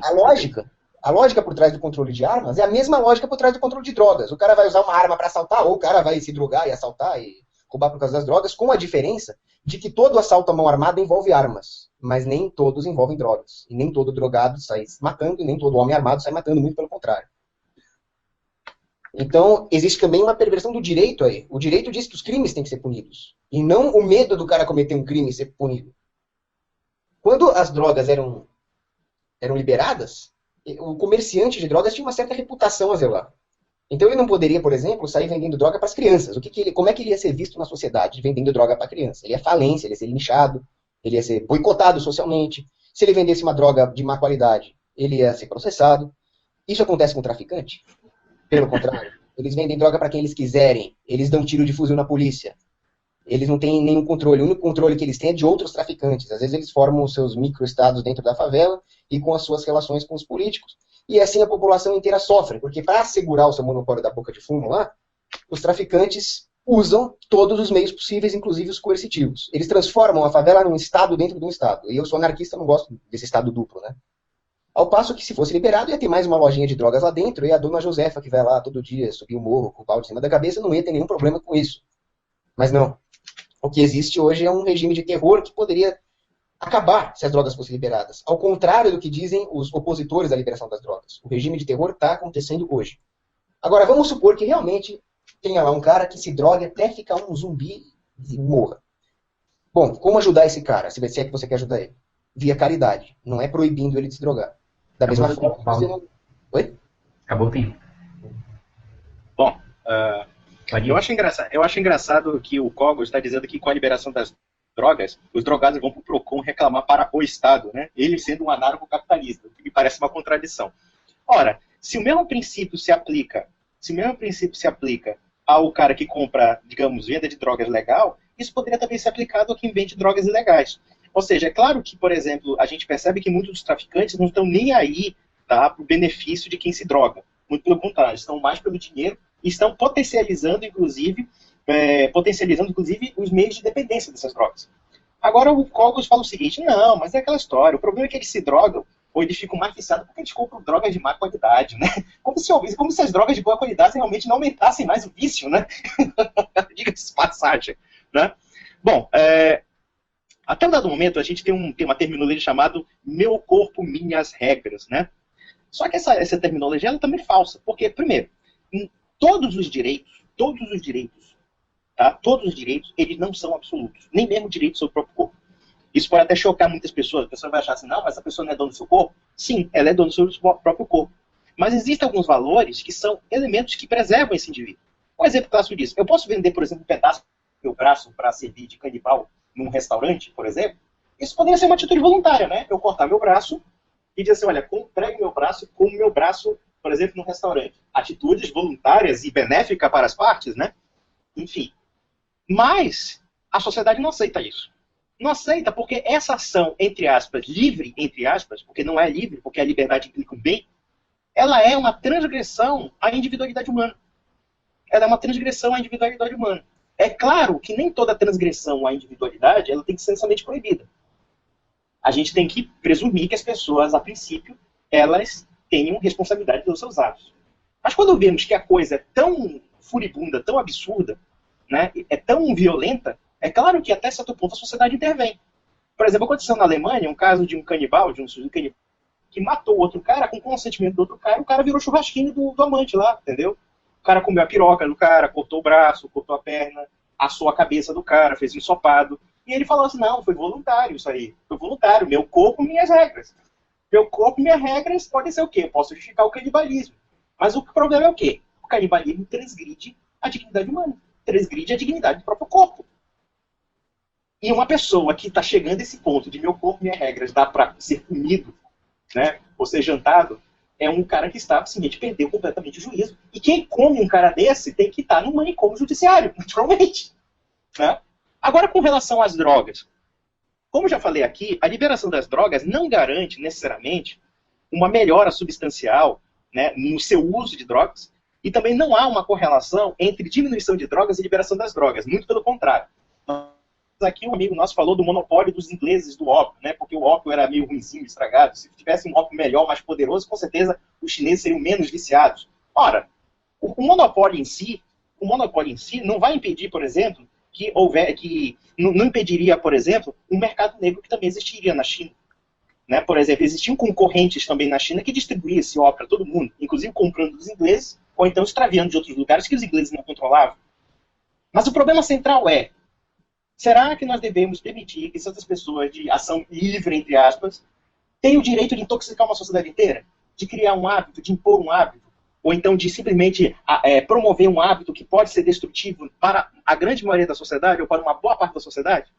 Quem é que vai assumir esses custos? Quem é que vai assumir isso? As famílias têm que assumir? Ah, mas é o problema da família. Ah, a família tem que assumir. Agora, o cara que, por exemplo, vicia o teu filho numa escola, não. Né? O traficante de drogas está enriquecendo com gente dopada, não. Então, me parece aí uma transferência grave de responsabilidade. Eu acho, sim, que dentro da perspectiva das drogas, como eu disse, é controverso. Eu admito essa controvérsia, porque existem, claro, por exemplo, bebida. Bebida não é uma droga. Droga como, por exemplo, a cocaína. Ela é uma bebida. Na verdade, ela é um alimento que pode ser usado em excesso e que pode pessoas cometerem excesso. Mas há uma diferença substancial aí de um cara que cheira cocaína cujo único fator mesmo é ficar doido, pô. Acabou Eu não tô com cerveja. Tá bom, beleza. Agora o próximo tema é o aborto. Pode começar, Conde. Bom, eu acho que o Cogos, de alguma forma, ele é contra o aborto também, né? Então eu acho que a gente não vai ter nem mesmo uma briga aí, né? Pelo menos eu acho que ele é um libertário aí sensato. Né? Mas eu vou só questionar o conceito da propriedade sobre o corpo. Existe um problema muito grande desse conceito, justamente porque o corpo não é uma propriedade sobre si mesmo. Quando nós falamos que as pessoas são donas de si mesmas, nós estamos falando de uma figura de linguagem. É que as pessoas têm um poder de decisão sobre assuntos que dizem respeito somente à sua vida. Mas quando falamos de ser proprietário do nosso corpo, nós estamos dando a entender que o corpo é algo que pode ser alienado do próprio homem. O corpo não é uma figura exterior ao homem. O corpo faz parte do homem. O corpo é um elemento ontológico. É um elemento do ser. Então, por exemplo, se você fala, mas o corpo é a propriedade. Isso é um uso que é muito comum, principalmente daquele maluco, aquele lunático chamado Murray Rothbard, chamado Ética de Liberdade, que diz que nós temos autopropriedade sobre o corpo. Eu não posso vender meu corpo por inteiro, a não ser que eu perca a liberdade sobre si mesmo. Sobre minhas ações, na verdade. Ou que eu aceite o poder de alguém sobre mim, como no caso da escravidão. Mas isso não é admissível. Não é admissível esse conceito da propriedade. O que é admissível é que o corpo somos nós. O corpo é um elemento ontológico. Nós podemos, talvez, só proximamente admitir o conceito de propriedade aí, no sentido de próprios. O corpo é algo próprio de mim. Mas quando o libertário usa propriedade, ele usa a propriedade como um elemento alienante. Existe no direito civil um conceito chamado direito de personalidade. Correto? Então, os direitos de personalidade são alguns elementos da individualidade que são indisponíveis, inalienáveis e intransferíveis. Uma delas é o nome, a honra, o bom nome, a honra, a dignidade e o próprio corpo. Eu não posso transferir meu corpo para terceiros. Por quê? Porque transferir meu corpo para terceiros significa o quê? Perder poder sobre o meu corpo. Isso significa, na prática, escravidão. E a gente pergunta, mas o cara quer ser escravo livre? Aí você pega, por exemplo, um boboca como Takaki lá, e diz, não, eu sou a favor da escravidão voluntária. Olha, escravidão voluntária já é uma contradição em termos, porque eu estou negando a minha voluntariedade, né? Eu estou agindo voluntariamente para negar a minha liberdade. Isso a sociedade não reconhece. E a sociedade não tem que reconhecer a destruição da liberdade. Não tem que reconhecer. Então, o meu corpo, minhas regras, aí está praticamente refutado. Está refutado justamente porque ela pode ferir outros valores que são tão coexistentes quanto você ter o quê? Você ser o próprio corpo. Inclusive se autodestruir. Claro que eu não estou defendendo aqui que a gente tem que prender o suicida, por exemplo. Mas é claro que qualquer sociedade minimamente sã vai impedir que alguém se mate, porque percebe que ela não está no perfeito juízo das próprias razões. Não é natural que ele faça aquilo. Com relação ao aborto, é claro, o aborto ela é uma transgressão à vida de uma pessoa. Uma vez eu estava conversando com um idiota, mas o idiota, puta que pariu, o idiota é uma regra geral da humanidade. O cara falando o seguinte, que o fulano de tal é um feto, não tem sistema nervoso central, então ele tem que ser eliminado porque ele não é um ser humano. Esse porra, cara, se não é um ser humano, então é o quê, filha da puta? É o bebê de Rosemary? É um capetinha? É o boneco Chuck? Não, filha de uma égua. É o seguinte, o início da vida está ligado o quê? A uma relação de causalidade entre um homem e uma mulher se pegando, mete o pau na vagina da mulher, mete o esperma no óvulo, surge um processo chamado vida. A formação do sistema nervoso central, a formação dos braços e das pernas é apenas parte desse processo, tanto quanto ser um recém-nascido, quanto ser uma criança, quanto ser um adulto ou ser um velho. São processos da vida. Quer dizer, a individualidade da vida ela não está somente na constituição física de um sujeito, mas no processo próprio da vida, no processo próprio do desenvolvimento da vida. Né? Então, quer dizer, alguém argumentar que, por exemplo, a mulher é proprietária sobre o seu corpo, ou coisa parecida, e isso é apenas um artifício retórico, você está negando o fato de que a mulher tem obrigações morais para com seus filhos, dentro do seu surgimento, através do ventre, até o nascimento e até a fase adulta. Então, quer dizer, todos os argumentos pró-aborto são tudo argumentos estapafúrdio, argumento ridículo, argumento de quem quer justificar realmente assassinato de nascituro. Argumento de eugenista, vagabundo, ou de aquelas feministas ridículas do Rio Grande do Sul, as putinhas aborteiras, por exemplo. Mulheres idiotas, devem mentais sequeladas. Se depender do princípio do pró-aborto, poderia até abortar essas mulheres, porque elas são tudo sequeladas. Elas são anencéfalas. Acabou o seu tempo aí, infelizmente vou ter que interromper os insultos às putinhas aborteiras. Mas calma. Não, mas não é insulto. É porque elas mesmo se autodenominam putinhas aborteiras. Não insultei elas. Elas que se é o termo que elas usam. Tá certo. Vai lá, Cláudio. Não usei o termo, não. Elas que usam esse termo. Bom, eu não discordo do Conde, porque o aborto realmente é um homicídio. É um assassinato de nascituros. Não tem outro termo para isso. Só que eu discordo de quando o Conde fala que não existe propriedade absoluta sobre o próprio corpo, e ele discorda também da frase meu corpo, minhas regras, porque ele fala que nós somos o corpo e nós não podemos alienar o nosso corpo. Pois bem, nós não somos o corpo. O corpo é matéria orgânica. 98% dos átomos que formam o nosso corpo são substituídos todo ano. O que é o homem? O homem é a alma. O corpo é uma ferramenta que nos foi dada. E até mesmo filósofos ateus, por exemplo, Thomas Nagel, eles falam que se o homem fosse o corpo, haveria um determinismo cósmico, que seria resultado de cálculos de reações químicas, e todas as ações humanas não seriam motivadas, e sim obedeceriam o mesmo comportamento que uma molécula dentro de um compartimento de gás. Mas não é o caso. O homem realmente é motivado, e até um filósofo ateu como Thomas Nagel concorda com isso. Nós não somos o corpo. Dado que o corpo é uma ferramenta, nós podemos sim dispor dele da maneira como nós bem entendermos, sem violar os direitos individuais de outrem, né? Agora, o Conde criticou o Murray Rothbard, mas de uma maneira que não foi justa com o Murray Rothbard. Porque, justamente, Murray Rothbard fala que um ser humano tem o direito de firmar contratos livremente, mas se ele firmar um contrato de escravidão voluntária, seja lá o que for isso, porque se a escravidão não é voluntária, ele teria o direito, sim, de rescindir esse contrato a hora que ele quiser, não porque ele é o próprio corpo, ele não pode dispor do corpo, e sim porque ele não pode alienar a sua própria vontade por um impedimento lógico. Senão ele não seria um ser humano agindo. Então, se ele, por algum momento, desistir de um contrato de, entre aspas, escravidão, ele tem o direito de desistir, segundo a ética da liberdade de Rothbard, porque ele não pode alienar sua vontade, não por causa de positivismo.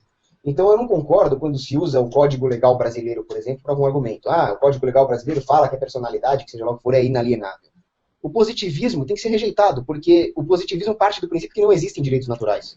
A não ser, ou seja, a única lei que tem que ser respeitada é aquela lei positivada. Mas qual é a lei que diz que a lei positivada tem que ser respeitada? Nenhuma. Então, ou ele cai na contradição de que direitos naturais existem e não existem ao mesmo tempo, ou ele fala que crime não é crime. Então, o argumento positivo, de lei positivada, tem que ser imediatamente rejeitado. Nós nos tornamos, sim, donos do próprio corpo pelo seguinte: ética argumentativa rupiana, mais uma vez. Quando eu falo a palavra eu sou dono do meu próprio corpo, ou eu não sou dono do meu próprio corpo, seja lá o que for que você falar, você está usando o seu corpo. Você está usando as suas cordas vocais para pronunciar essa palavra. E se você não fosse dono delas, você teria que pedir autorização simplesmente para falar contra ou a favor da propriedade privada do próprio corpo. O que seria um absurdo. Uma sociedade não poderia subsistir se não houvesse, a priori, um respeito à propriedade privada sobre o próprio corpo, que é a primeira das nossas propriedades. A propriedade privada existe simplesmente porque existe escassez. Se houvesse uma cor no copo infinita, não precisaria de nenhuma definição de propriedade privada para fazer a economia funcionar. Mas justamente por ter escassez, ela é necessária. Agora, justamente a propriedade sobre o próprio corpo, ela não tem que deixar de existir, nem mesmo no mundo sem escassez. Porque, como o próprio Ropa fala, no mundo onde todos os bens e serviços sejam infinitos, ainda assim existe o espaço que o seu corpo ocupa. E as pessoas se matariam por esse espaço, a não ser que fosse definida a propriedade privada sobre o seu próprio corpo e aquilo que ele está ocupando.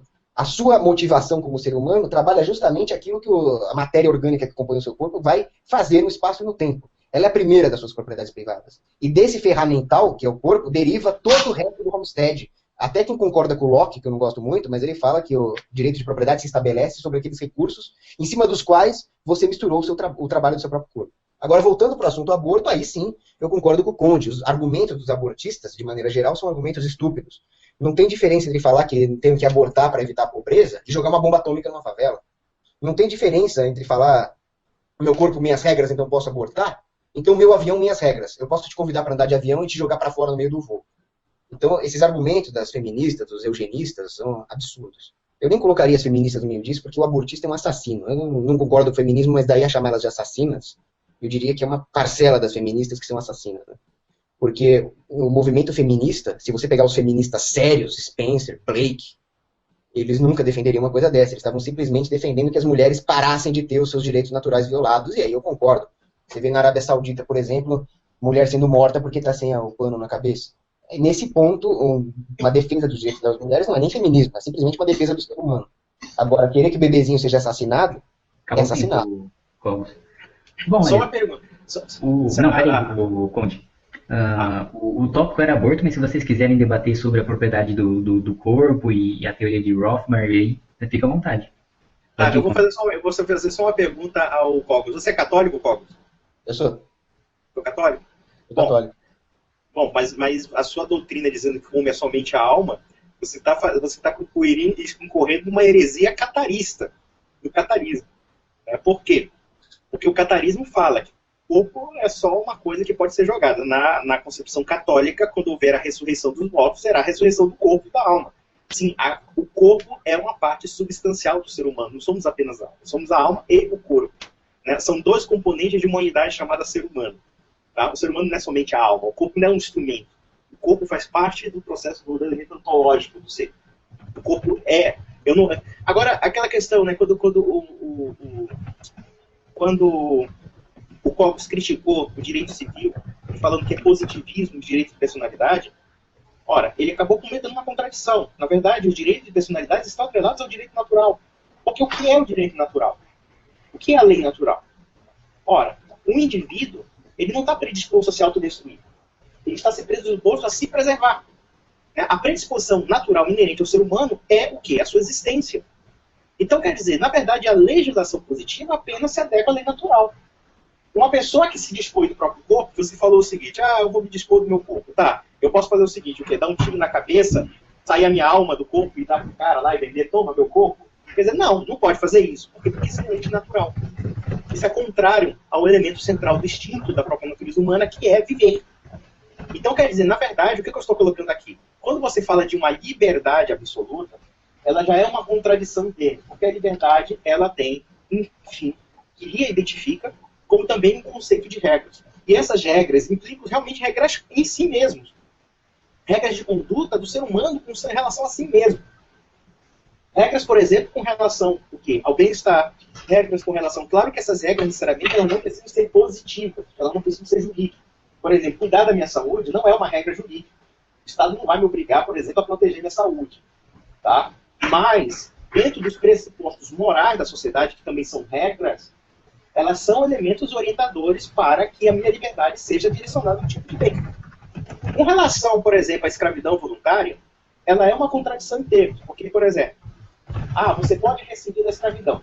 Se de repente a escravidão for perpétua, se a escravidão for perpétua, se o cara assina um contrato com uma escravidão perpétua, ele vai quebrar a perpetuidade da escravidão? Não.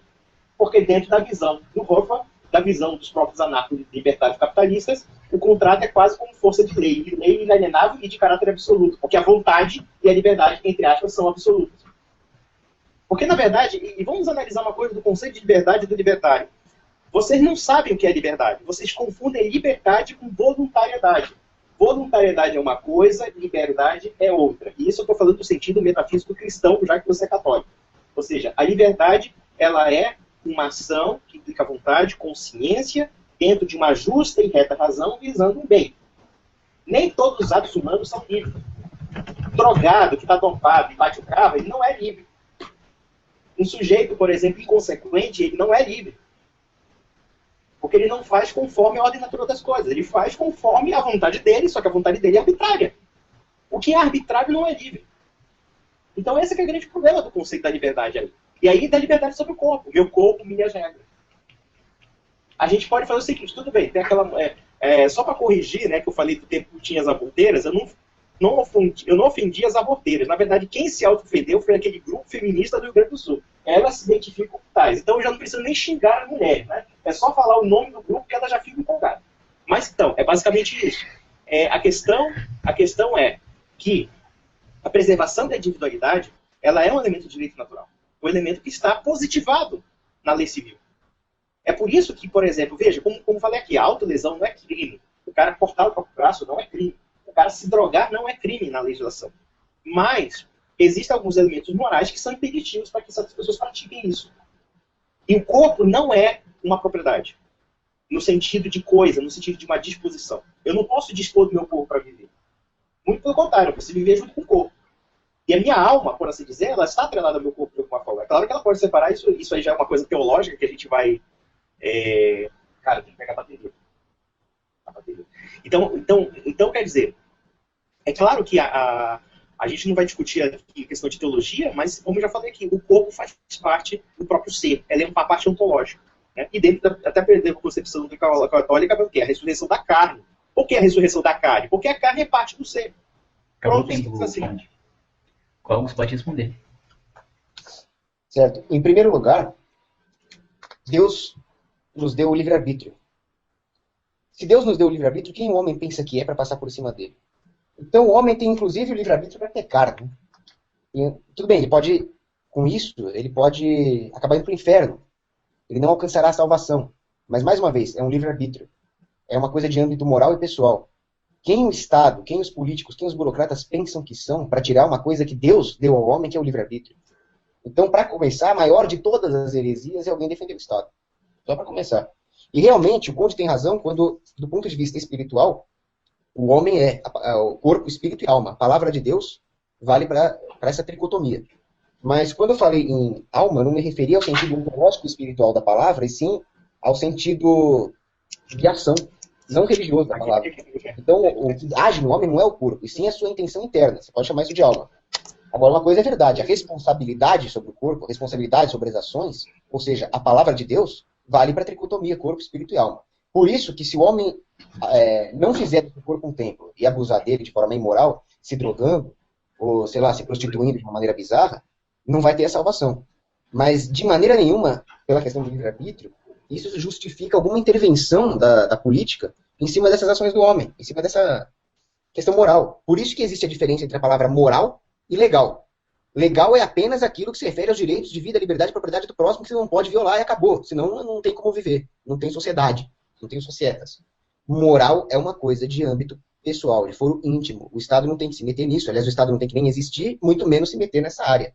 Mesmo porque a justificativa que os minarquistas dão para a existência do Estado é segurança e justiça para quem violar essa segurança. Não tem nada a ver com o âmbito moral do uso do corpo, né? Então, quando o Estado regula como o homem vai utilizar o seu corpo, o que ele está fazendo é o pior tipo de profanação que existe, porque ele está profanando o templo que é o corpo.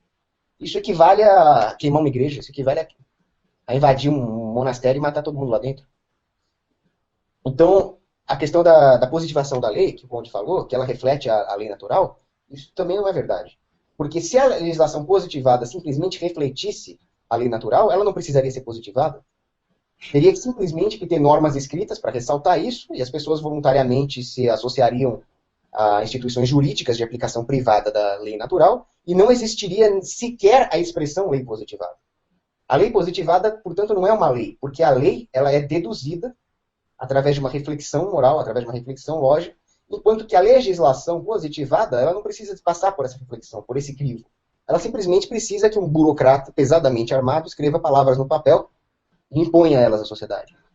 Por isso que o direito civil não faz sentido. O único direito que existe é o direito penal. Se você violar a vida e liberdade e propriedade do próximo, você está cometendo um crime. Esse pode ser um crime leve, uma infração, uma quebra de contrato, ou pode ser um latrocínio, um estupro seguido de morte, um terrorismo nuclear. Mas o único direito que existe é o direito penal e as suas variações e as suas especializações técnicas. Quando ocorreu essa violação, o contrato foi ou não quebrado. Então surgiriam diversas áreas do direito de contratos empresariais, direito de penal pesado, né? Se houve estupro, se não houve estupro, qual vai ser a pena. Mas, em suma, não pode existir nenhuma outra área do direito, seja ela civil, trabalhista, senão ela vai estar legislando em cima de direitos positivos. E como nós já vimos aqui nesse mesmo debate, direitos positivos não são direitos. Simplesmente isso. Então, a diferença entre liberdade e voluntariedade é simples. A liberdade se refere ao seu comportamento de poder fazer o que quiser, desde que você não viole esse mesmo direito do próximo. Então você tem a liberdade, e se todos tiverem liberdade, você não pode passar por cima disso. Voluntário significa que em nenhum momento houve conflito. Então é aquilo que é desejável. O voluntarismo é desejável. Claro que ele não vai existir. Alguém vai incorrer em ações não voluntárias. Alguém vai impor alguma coisa no outro através de coerção, e ele vai ser punido, e isso não vai ser voluntário.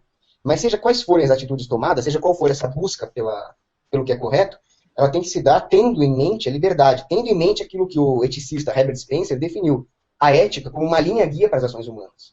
Nós não somos perfeitos, nós não somos Deus, mas nós temos pelo menos que tentar nos ater a essa linha ética que o Herbert Spencer definiu e chegar o mais próximo possível delas. Você pode pecar pela sua falta de perícia, mas não pela sua falta de intenção em fazer cumprir a lei natural. Acabou Paulo. O próximo assunto é casamento gay. E é você que começa, Paulo. Bom, casamento gay, eu vou mais uma vez fazer aquilo que eu sempre faço, começar pelos argumentos éticos. Primeiro, rejeitando a palavra casamento gay, porque a palavra casamento gay é uma armadilha. Isso parte do pressuposto de que o Estado regula, mais uma vez entrando na invalidade do direito civil, que o Estado regula as relações entre os indivíduos. Então, olha, você tem o casamento entre não gays, tem que ter o casamento gay, etc. O fato é que não tem que ter nada disso. O Estado não tem que interferir de forma alguma nas relações humanas. As pessoas têm que ser livres para se associar com quem elas quiserem, firmar os contratos que elas quiserem, e a única coisa que tem que valer nesse caso é o pacta sunt servanda, ou seja, os contratos têm que ser cumpridos. Agora, se é um homem com homem, se é uma mulher com uma mulher, se é 3 homens com 2 jacas, mais 3 cavalos, mais 2 mulheres, não importa.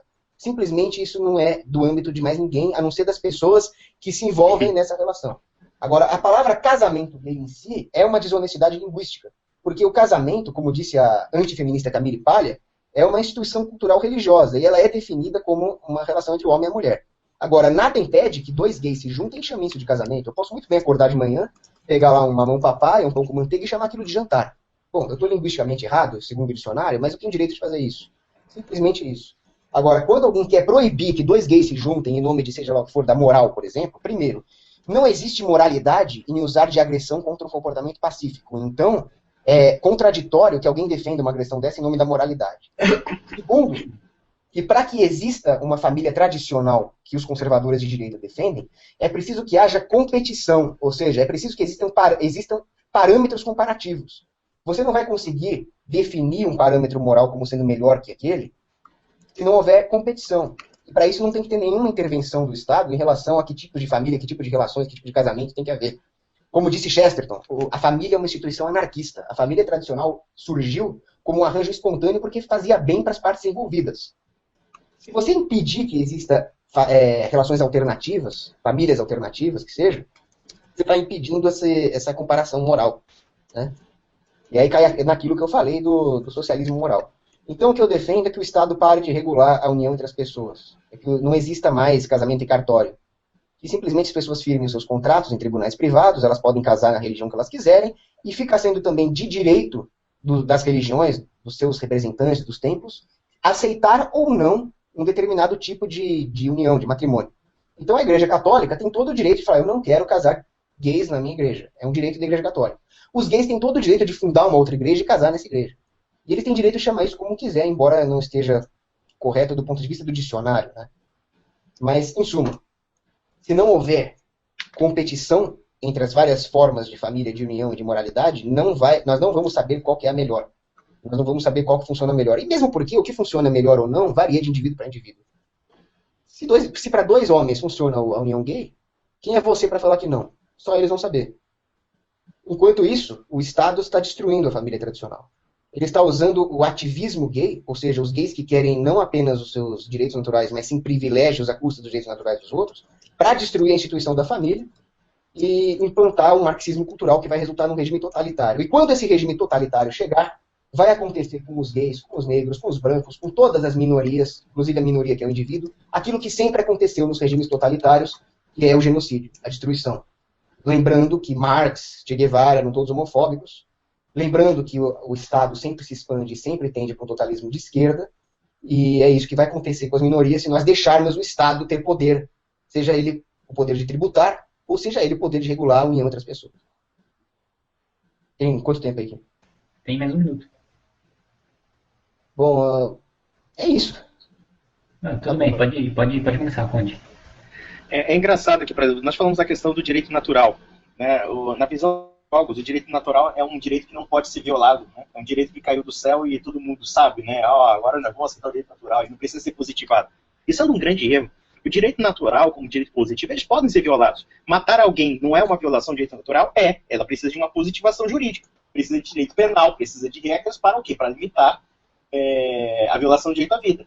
Então, o direito natural, é claro, o direito natural é um princípio que pode ser percebido pela lógica, pela razão, e pode ser percebido dentro da estrutura da realidade, que é um paradigma da lei divina, tá? Mas que, claro, quando eles são aplicáveis dentro do Estado ou de qualquer organismo político, eles precisam ser positivados, sim. Né? Isso é uma coisa que, bom, precisa estudar sobre a questão do direito natural. Tá? Com relação ao casamento, existem olha, a gente tem que entender aqui que existem 2 linhas de análise. Tá? Uma análise da Sociedade dos Autistas, e o Rodrigo Souza, o último debatedor, ficou ofendido, achando que isso é espontâneo, mas é verdade, é a Sociedade dos Autistas. Né? O que diz respeito a mim não diz respeito a você, não diz respeito a outro. Só que a sociedade não funciona dessa maneira. O que não diz respeito a mim, a você ou outro, são alguns pontos que são ligados às coisas individuais. Mas o casamento não é uma escolha individual apenas. Eu não posso remodelar a família conforme meus caprichos. Porque a família tem regras sociais comuns. Porque a família, longe de ser apenas um problema meu, da minha mulher, e dos meus 3 cachorros, 4 filhos e 2 homens dentro de casa, entre aspas, né? Que pode ser, ela implica também um organismo moral. Ela é uma entidade moral. Quando nós falamos que a família é uma sucessão espontânea, o que o Estado faz ao regulamentar a família é basicamente reconhecer aquilo que é não somente espontâneo, mas também aquilo que é conforme a lei natural. Por que nós dizemos que a família, que o homossexualismo não é uma conjunção sexual, não é uma família? Porque ela contraria a lei natural. E ela não é, ou pelo menos até então não era reconhecida como família, justamente porque ela não tem os componentes essenciais de uma família natural. Agora, o problema é que eu não entendo o que é o Cogos. O Cogos, uma hora, ele diz ser um católico, mas outra hora ele coloca a moral dentro do plano completamente relativista. Como é que a gente pode medir os parâmetros morais em relação a... Porra, você é católico ou não é? Claro que existem parâmetros para serem medidos. Uma relação homossexual, por mais que nós respeitemos o direito de alguém ser homossexual, de se juntar com outro homem, ela não pode jamais ser equiparada a uma relação que gera filhos, uma relação que gera descendência, uma relação que, de fato, ordena moralmente a sociedade dentro de uma ética saudável. Isso é completamente absurdo você dizer que os parâmetros são competitivos. Não são competitivos. Ninguém está fazendo competição moral para ser mais bonzinho ou menos bonzinho. Existem valores que são genuínos e valores que não são genuínos. Isso está no plano de uma hierarquia de conceitos aí. Tá? Então, quer dizer, a questão da família não é um parâmetro comparativo de ser bom ou mal. Apenas. É uma questão de juízo de valor mesmo. Né?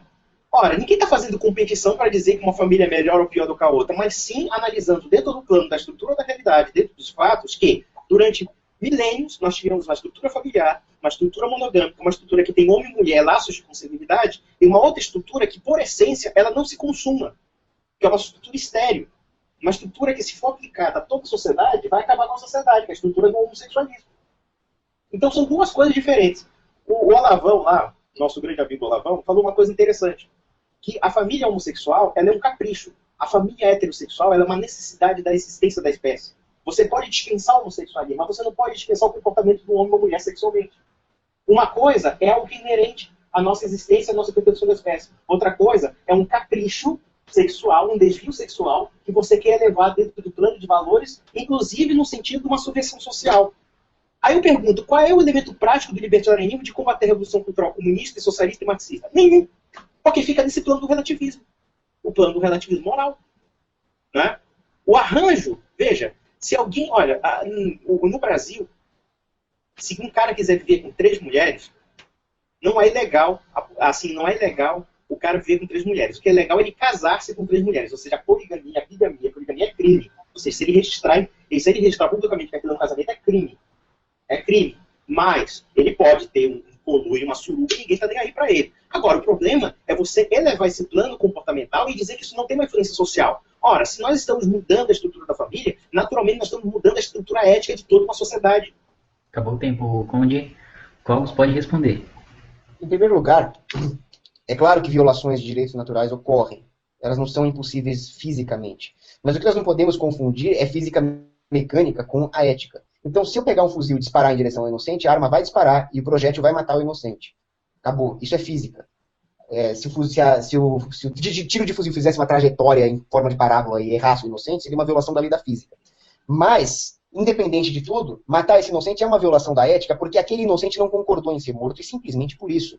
Ele tinha direito ao próprio corpo, e o corpo dele foi perfurado por um tiro de fuzil. Acabou. Aquele ser humano não concordou. Dizer que o direito à vida não é absoluto, dizer que o direito natural precisa ser positivado, por seja lá que número arbitrário de pessoas for, é aquela falácia da democracia. A democracia que é a pior forma de governo que existe, onde a sua propriedade está sujeita aos caprichos da turba essa manipulada por uma oligarquia política.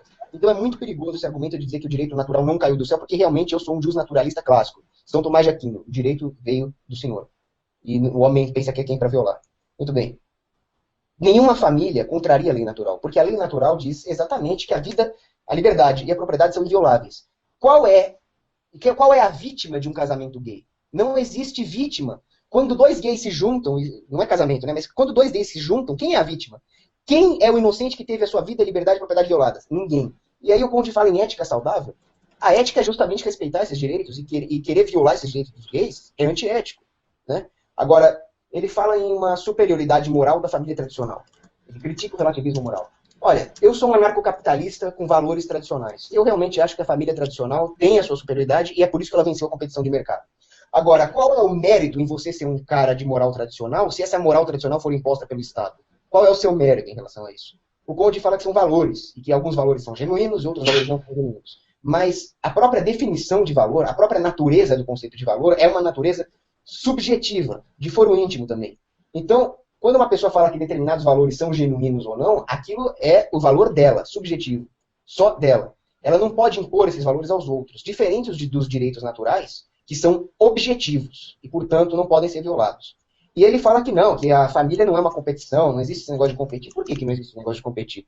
Todo mundo adora competição, né? Competição esportiva, competição no vestibular. Por que a moralidade também não pode ser competitiva? As famílias têm que competir, sim, os arranjos familiares. O cara se junta com 2 mulheres vagabundas, tem um monte de filho, não dá bola para os filhos, eles acabam virando drogado. O outro casou com uma mulher certinha, teve os filhos, deu bronca, deu chinelada, deu certo. Eles competiram, sim, vamos supor que os dois fossem amigos de faculdade. Um se ferrou e o outro se deu bem. Muito bem, é assim que tem que ser mesmo, é competição, é capitalismo mesmo. Né? E aí ele fala que se todo mundo for homossexual, a sociedade acaba. Realmente, se todo mundo for homossexual, a sociedade acaba. Se todo mundo for médico e ninguém for agricultor, a sociedade também acaba. Não é por isso que o médico não é genuíno. A questão é, nós temos que buscar a felicidade humana. E o valor básico para que se alcance a felicidade é a liberdade. Né? Um gay não tem direito de ser feliz, ele não é ser humano. Jesus Cristo falou para você amar os gays, sim, você que é católico. Agora, o Conde falou que a poligamia é crime. Não, a poligamia não é crime. A poligamia é perseguida por uma gangue chamada Estado, que escreveu num pedaço de papel que é crime, mas não é. Simplesmente porque nós vivemos numa sociedade tão hipócrita que se você tiver várias mulheres ao longo da vida, tudo bem, desde que você largue uma para ficar com a outra. Elas não podem ser simultâneas. E você falou que o cara pode levar uma vida de orgias com vários parceiros, né? Isso ele pode, realmente. Mas se em vez de levar uma vida de orgia com várias parceiras, ele quiser colocar todas debaixo do mesmo teto e dar comida e roupa lavada para elas, aí é crime, né? Aí o Estado proíbe. Então eu acho que isso tudo é uma grande hipocrisia. É isso. Tem réplica? Uhum. O Cogos ainda tem 2 minutos. Tem mais 2 minutos? Acho que não tem mais o que falar desse tema. Acho que a gente pode partir pro próximo. Bom, se vocês quiserem, eu posso dar 2 minutos pro Conde falar e mais 2 para você, já que você não utilizou todo o tempo, vocês que sabem. É interessante, é engraçado que, por exemplo, o Cogos não leu São Tomás de Aquino. Porque quando ele fala de lei natural, você está confundindo um princípio liberal e está falando que é São Tomás de Aquino. Quando nós falamos de vida, liberdade e propriedade como direitos naturais, nós estamos falando de qualquer tipo de vida, ou pelo menos de ação dentro da vida, ela tem regras. Por exemplo, quando falamos da vida, a vida é um direito natural absoluto. Ele é absoluto? Não, ele não é absoluto. Por exemplo, se eu estou tentando matar uma pessoa e um cara me mata em legítima defesa, onde é que está o direito à vida absoluta aí? Não está. Quando nós falamos de liberdade, toda liberdade é lícita? Não, não é lícita. Ou toda ação voluntária, né? Porque nós estamos fazendo aí confusão de liberdade e voluntariedade. Não, não é voluntário. Então não é natural. Então você está fazendo uma confusão aí. Direito natural implica um princípio de ordenamento, não somente da conduta humana, das ações humanas, como também das instituições. A família natural distingue da família não natural. Ou pelo menos não existe outra família senão aquela que se consagra como natural. Então, por exemplo, você achar que nós vamos fazer uma competição capitalista de ética, tudo bem. Então nós podemos fazer dentro dessa competição, e digamos que essa competição prevaleça a sociedade dos promíscuos, dos bandidos, etc. E vamos ver onde é que a sociedade vai chegar. Não é uma questão competitiva a ética. A ética, ela tem um substrato hierárquico permanente. Ou seja, alguns valores são superiores aos outros. Isso não precisa de competição. Se for para competir também, a gente pode competir o homem honesto com o bandido, o canalha, etc. E pronto. Tá? A questão que você falou de Jesus Cristo amar os gays, concordo. Jesus Cristo amava os gays, mas odiava o pecado. E quando a família é defendida juridicamente, você não está reconhecendo que a família ela está inserida dentro de um conjunto da sociedade que forma indivíduos, que forma como esses indivíduos vão agir perante um determinado padrão ético e moral, e você achar que, por exemplo, não, se o cara ficar com 3 mulheres e os filhos forem recalcados, foda-se. Não é assim que funciona. Não é assim que funciona por uma razão muito simples. Porque a família implica direitos e deveres, implica compromissos. Não é capricho voluntarista. Não é capricho voluntarista. Pode responder, Cogos, 2 minutos. Conde, quando você fala que se liberar qualquer tipo de relação entre as pessoas, você vai ter uma sociedade de prostitutas, de promíscuos, de zumbis, é a mesma coisa que falar que se você deixar o mercado livre, o empresário vai torrar todo o seu capital, não vai reinvestir na empresa, e aí os bens de capital vão ser queimados, e aí o cara vai precificar o bem dele no mercado errado. Olha, tem muito empresário que faz isso mesmo, é por isso que alguns empresários têm prejuízo. Só que a maioria deles está buscando lucro, e os empresários são competentes em buscar o lucro. Você mesmo falou que os homens tentam se preservar, tentam buscar o seu próprio interesse. O interesse do empresário não é lucrar? Então, quando uma pessoa se relaciona com a outra para formar uma família, qual é o interesse delas? Se acabar? Não. O interesse delas é um interesse de ajuda mútua, motivada ou pelo amor, ou por um interesse financeiro que seja. Mas, em geral, eles vão tentar formar boas famílias, e é por isso que a família emergiu de uma competição primeva, onde não existiam muitas instituições, o homem estava lá caçando pelas planícies, não existiam instituições nem coletivas como o Estado, nem voluntárias, mas a família emergiu, não precisou de nenhuma regulação estatal para haver família. Então, por que você acha que o Estado tem que regular a família? Você não acha que é uma coisa bem perigosa isso? Oi, Kim? Isso é uma pergunta para mim? Não, tô falando. Então, o Estado regular a família, você abre o pior dos precedentes. Agora, quando você fala que tem que ter uma competição, vai ter uma competição entre um bandido e um homem honesto, não, porque aí você está fugindo das regras da competição. Desde o começo eu defini as regras da competição como sendo o respeito aos direitos naturais. Um bandido não está respeitando essas regras. Um Estado não está respeitando essas regras. Um burocrata que imponha uma coerção moral não está respeitando essas regras. Então a competição vai se dar, sim, no âmbito da liberdade. Ela é o éter onde se dá a competição. Agora, se o São Tomás de Aquino, ao falar sobre direitos naturais, que eu li, não aplicou isso na sua filosofia política, esse é outro problema. O Thomas Hobbes também não levou as últimas consequências quando ele falou que o homem tem direito de resistir a um assassinato estatal. O Hayek também não levou as últimas consequências o que ele falou sobre economia, senão ele teria defendido a justiça privada, a defesa privada. Acabou o tempo, Paulo. Agora são as considerações finais, cada um vai ter 5 minutos, vocês podem falar sobre o tema que vocês quiserem aí, finalizar. Bom, eu vou começar, eu vou finalizar então. Eu vou começar. Bom, com relação à questão de direito natural, lei natural e lei positiva, acredito que o Lopalcos precisa ler mais São Tomás de Aquino, porque São Tomás de Aquino fazia uma divisão muito substancial, inclusive baseado no direito romano e na filosofia grega. Ou seja, existe o direito positivo, que é o direito aplicável aos povos e às culturas, e existe a lei natural, que são os princípios comuns que são encontrados em várias culturas, que são o quê? São princípios que são encontrados dentro da conduta humana, como um todo, no conjunto, né? Então é preciso realmente estudar isso, porque ele está fazendo uma confusão entre o que São Tomás de Aquino dizia e o que Hoppe e outros dizem. Tá? Com relação à competição de valores éticos, primeiro, o bandido também tem concepções éticas, ainda que distorcidas. A questão da lei natural, propriamente da que ele está falando, é o seguinte: ora, se dentro da competição ética existe inúmeras regras que podem ser justapostas, inclusive regras que não são éticas, porque você está falando o seguinte: você está falando que uma família promíscua pode se competir eticamente com uma família não promíscua, tá? Uma família incestuosa. Então você não está dizendo aí uma competição ética, você está falando de uma competição ética e de uma não ética, né? Porque a ética ela visa um bem genuíno. Quando você fala de valores objetivos da liberdade, você está falando um princípio liberal, você não está falando um princípio católico e nem um princípio tomista. Primeiro, a liberdade não é um fim em si mesmo. A liberdade não é um princípio. A liberdade é um meio. O que nós temos que discutir esse princípio é como essa liberdade se justapõe, como essa liberdade se direciona. E esses princípios eles são aplicáveis não somente à ação livre, como também às instituições, como a família. Você falou que não, a família nunca precisou de regulamentação. Poxa, meu amigo, vai ler a Bíblia. Lê a Bíblia. Quem é que regulamentava o mundo antigo? Quem regulamentava era o quê? Os anciãos, a sociedade dos anciãos, os patriarcas, etc., baseado numa lei divina, numa lei revelada, certo? E você acha que dentro dessa revelada havia uma competição de comportamentos sexuais? Não havia não. Havia um conceito de direito natural que reconhecia que uma família era assim e não era de outra forma. E as outras relações eram repudiadas. Eram repudiadas ou no máximo marginalizadas. Então você está fazendo umas confusões terríveis aí. Umas confusões terríveis. Quando você faz uma analogia entre livre mercado e relações humanas, você está pegando o seguinte: você pegou dois princípios. Uma, a liberdade como um fim em si mesmo, e outra, o livre mercado como princípio acima de outros elementos das relações humanas. Isso aí é uma coisa maluca. Primeiro que nós não estamos discutindo competição econômica. Competição econômica está ligado ao quê? A bens e serviços. Mas a questão ética não está ligada a um serviço que é vendido. Que nem sempre é bom, diga-se passagem. A concepção ética e moral está falando da questão de valores que são objetivos de conduta humana. Quando você está dizendo que a liberdade é um valor, ela é um valor entre aspas. Ele é uma conduta dentro de um valor. Dentro de um valor ético. Nem tudo que é, entre aspas, em nome da liberdade é necessariamente livre. Nem tudo que é ação livre necessariamente é benéfica. Ela pode ser transgressora de outros valores. Então acho que é uma confusão conceitual do libertário. Eu acho que o mal do Cogos é o seguinte: o Cogos ele tem um lado bom. Ele pelo menos se diz católico. Resta ele ler um pouco a doutrina social da igreja, a doutrina política, etc. Não com o olho de libertário, mas com o olho de um católico.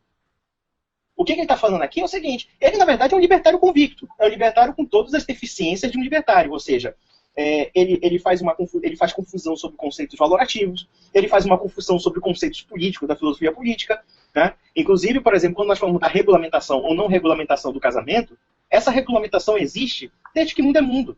É só ler, por exemplo, o Pentateuco, ler a Torá, é só ler as regras do direito canônico e tudo. Claro, é claro que família tem regras, porque é vida social não, é imprescindível das regras, e imprescindível inclusive daquelas pessoas que impõem essas regras.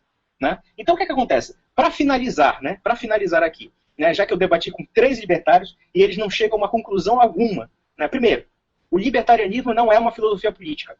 Ela não chega nem a ser, eu não sei, primeiro porque ela nega a existência de um fato real na vida humana, que é a política. Primeiro de tudo. Segundo ponto, nega o conceito da autoridade. No fundo, é uma filosofia relativista, é uma filosofia igualitarista e revolucionária. Ela é uma filosofia revolucionária por quê? Porque ela pressupõe um milenarismo utópico. Né? Ela pressupõe, através de uma perspectiva ideal da realidade, que ele quer que a realidade se adeque a essas perspectivas ideais, né? Colocando o mercado como um fator, né? O homo economicus como um fator praticamente definidor de toda a conduta humana, e a partir daí ele acha que vai conduzir ao paraíso terreno. E tem o terceiro ponto, o utilitarismo moral. Ora, quando nós estamos falando de competição de comportamentos, aí nós estamos falando de utilitarismo moral, não estamos falando de moral objetiva aí. Na verdade, é interessante que, por exemplo, o libertarianismo, ele tem praticamente... Só para terminar, o próprio Cogos pode também falar com mais tempo. Só para finalizar. O libertarianismo, na verdade, é uma filosofia materialista, porque ela parte de utilitarismo econômico, né? Ela é uma filosofia utópica milenarista, porque ela visa um fim de uma sociedade ideal, sem Estado, uma sociedade que é regulamentada por um princípio chamado homo economicus, né? E é utópico, naturalmente, justamente porque ela não tem nenhum embasamento da realidade para provar os seus enunciados. É isso que eu termino, e eu agradeço, inclusive, a paciência de todos por me ouvir. Pode ir, Cogos. 6 minutos. Eu só achei engraçado quando o Conde falou no começo que o bandido tem uma concepção ética distorcida. Não, ele não tem nenhuma consideração pelos princípios éticos. Ele não tem nenhuma consideração pela vontade da vítima. Então, esse argumento de que o bandido tem uma concepção ética distorcida me lembra muito os argumentos, com todo respeito, né? Me lembra muito os argumentos da Maria do Rosário. Porque não é possível. A própria Hannah Arendt, quando escreveu Eichmann em Berlim, falou, não, Eichmann achava que ele estava sendo correto seguindo ordens. Então, você vai justificar o comportamento ético de um cara como o Eichmann? Não. A ética é absoluta. A ética é objetiva e imutável. Qualquer violação dela é um crime. E aí sim, nós temos do lado do estatismo um utilitarismo moral, não do lado do libertário. Porque, para o libertário, a moralidade é uma coisa individual que tem a ver com seus valores, desde que ela respeite as regras éticas, essas sim são absolutas. Agora, querer falar que não, a moralidade tem que ser imposta porque vai gerar o bem comum, porque vai gerar os resultados desejados, isso é a própria definição de utilitarismo. Isso vai totalmente contra a deontologia, que é o que, em geral, os libertários seguem. Porque os libertários utilitaristas não são realmente libertários puros, né? Eu sou um libertário deontologista, apesar de eu ser no âmbito da metaética, eu ser um consequencialista. Afinal, a deontologia é aquilo que gera o melhor resultado para todos os seres humanos. Então, quando o Conde acusa o libertarianismo de utopia, pelo contrário, para os libertários, o Estado é apenas mais um dos inúmeros problemas que a sociedade tem para resolver. Não significa que uma vez abolido o Estado, acabou. Nós estamos no paraíso terreno. Não. Uma vez abolido o Estado, tem vários outros problemas que nós vamos ter que resolver, mas nós vamos poder resolver esses problemas em liberdade. A liberdade não é, ao contrário do que dizem os conservadores, como Russell Kirk, e aí ele comete um grande erro, o fim máximo da humanidade. A liberdade, pelo contrário, é o conceito mais básico que existe. É onde os valores mais altos podem ser alcançados, desde que haja liberdade e desde que não haja uma instituição capaz de brincar com a liberdade. Né? E ao contrário do que ele diz, o libertarianismo não é nem de longe uma filosofia materialista, porque se ele fosse uma filosofia materialista, ele não concordaria, por exemplo, com uma sociedade como a de Cristiânia, onde o pessoal vai lá para fumar maconha e vagabundear.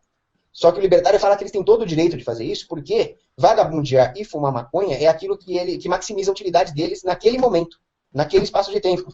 Se isso vai aumentar o capital acumulado, se isso vai gerar tecnologia aeroespacial ou a cura do câncer, não está interessando para a filosofia libertária. Pode interessar, talvez, para outros tipos de profissionais, mas não quando se trata de uma filosofia. E realmente o Conde tem razão, não se trata de uma filosofia política, se trata de uma filosofia de vida. porque ele é uma filosofia antipolítica. Ele rejeita a política no sentido de que ela é um crime per se. E quando nós olhamos de novo para a Bíblia, nós vemos que Deus deu ao homem o livre-arbítrio para ele fazer aquilo que ele quiser, mas sim, existe o pecado.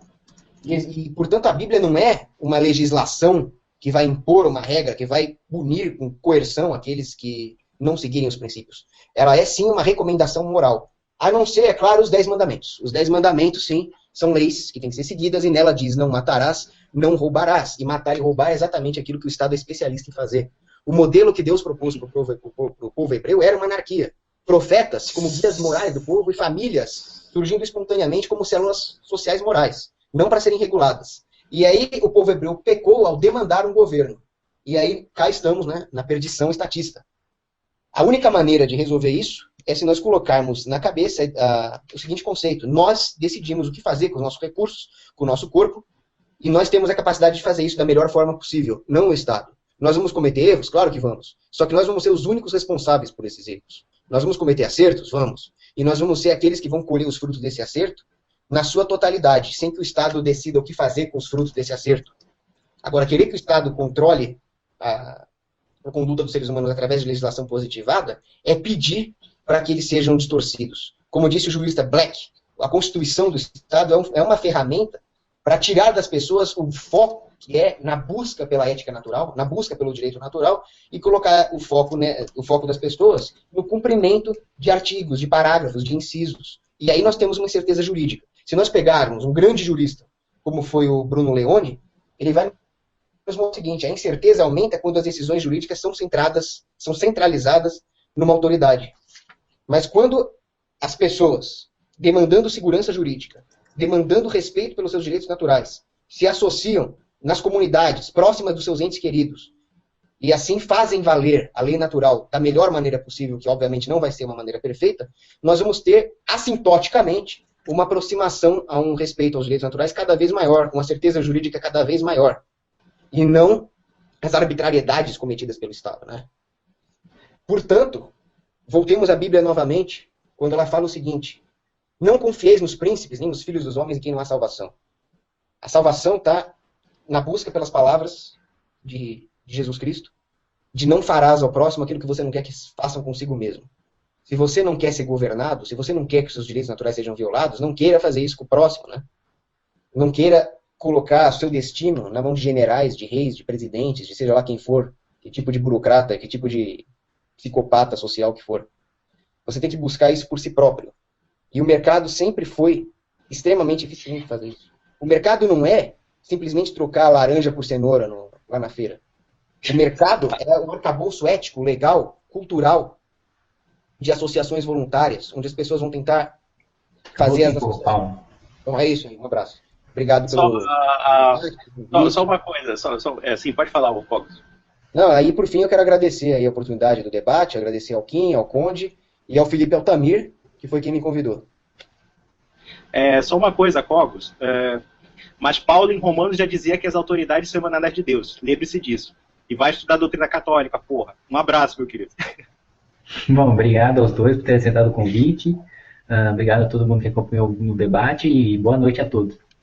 Boa noite. Boa noite. Olá, você está no canal Legião Cósmica. Deixe seu like, ative o sininho para novas notificações. Não se esqueça de se inscrever e compartilhar o nosso conteúdo. Valeu!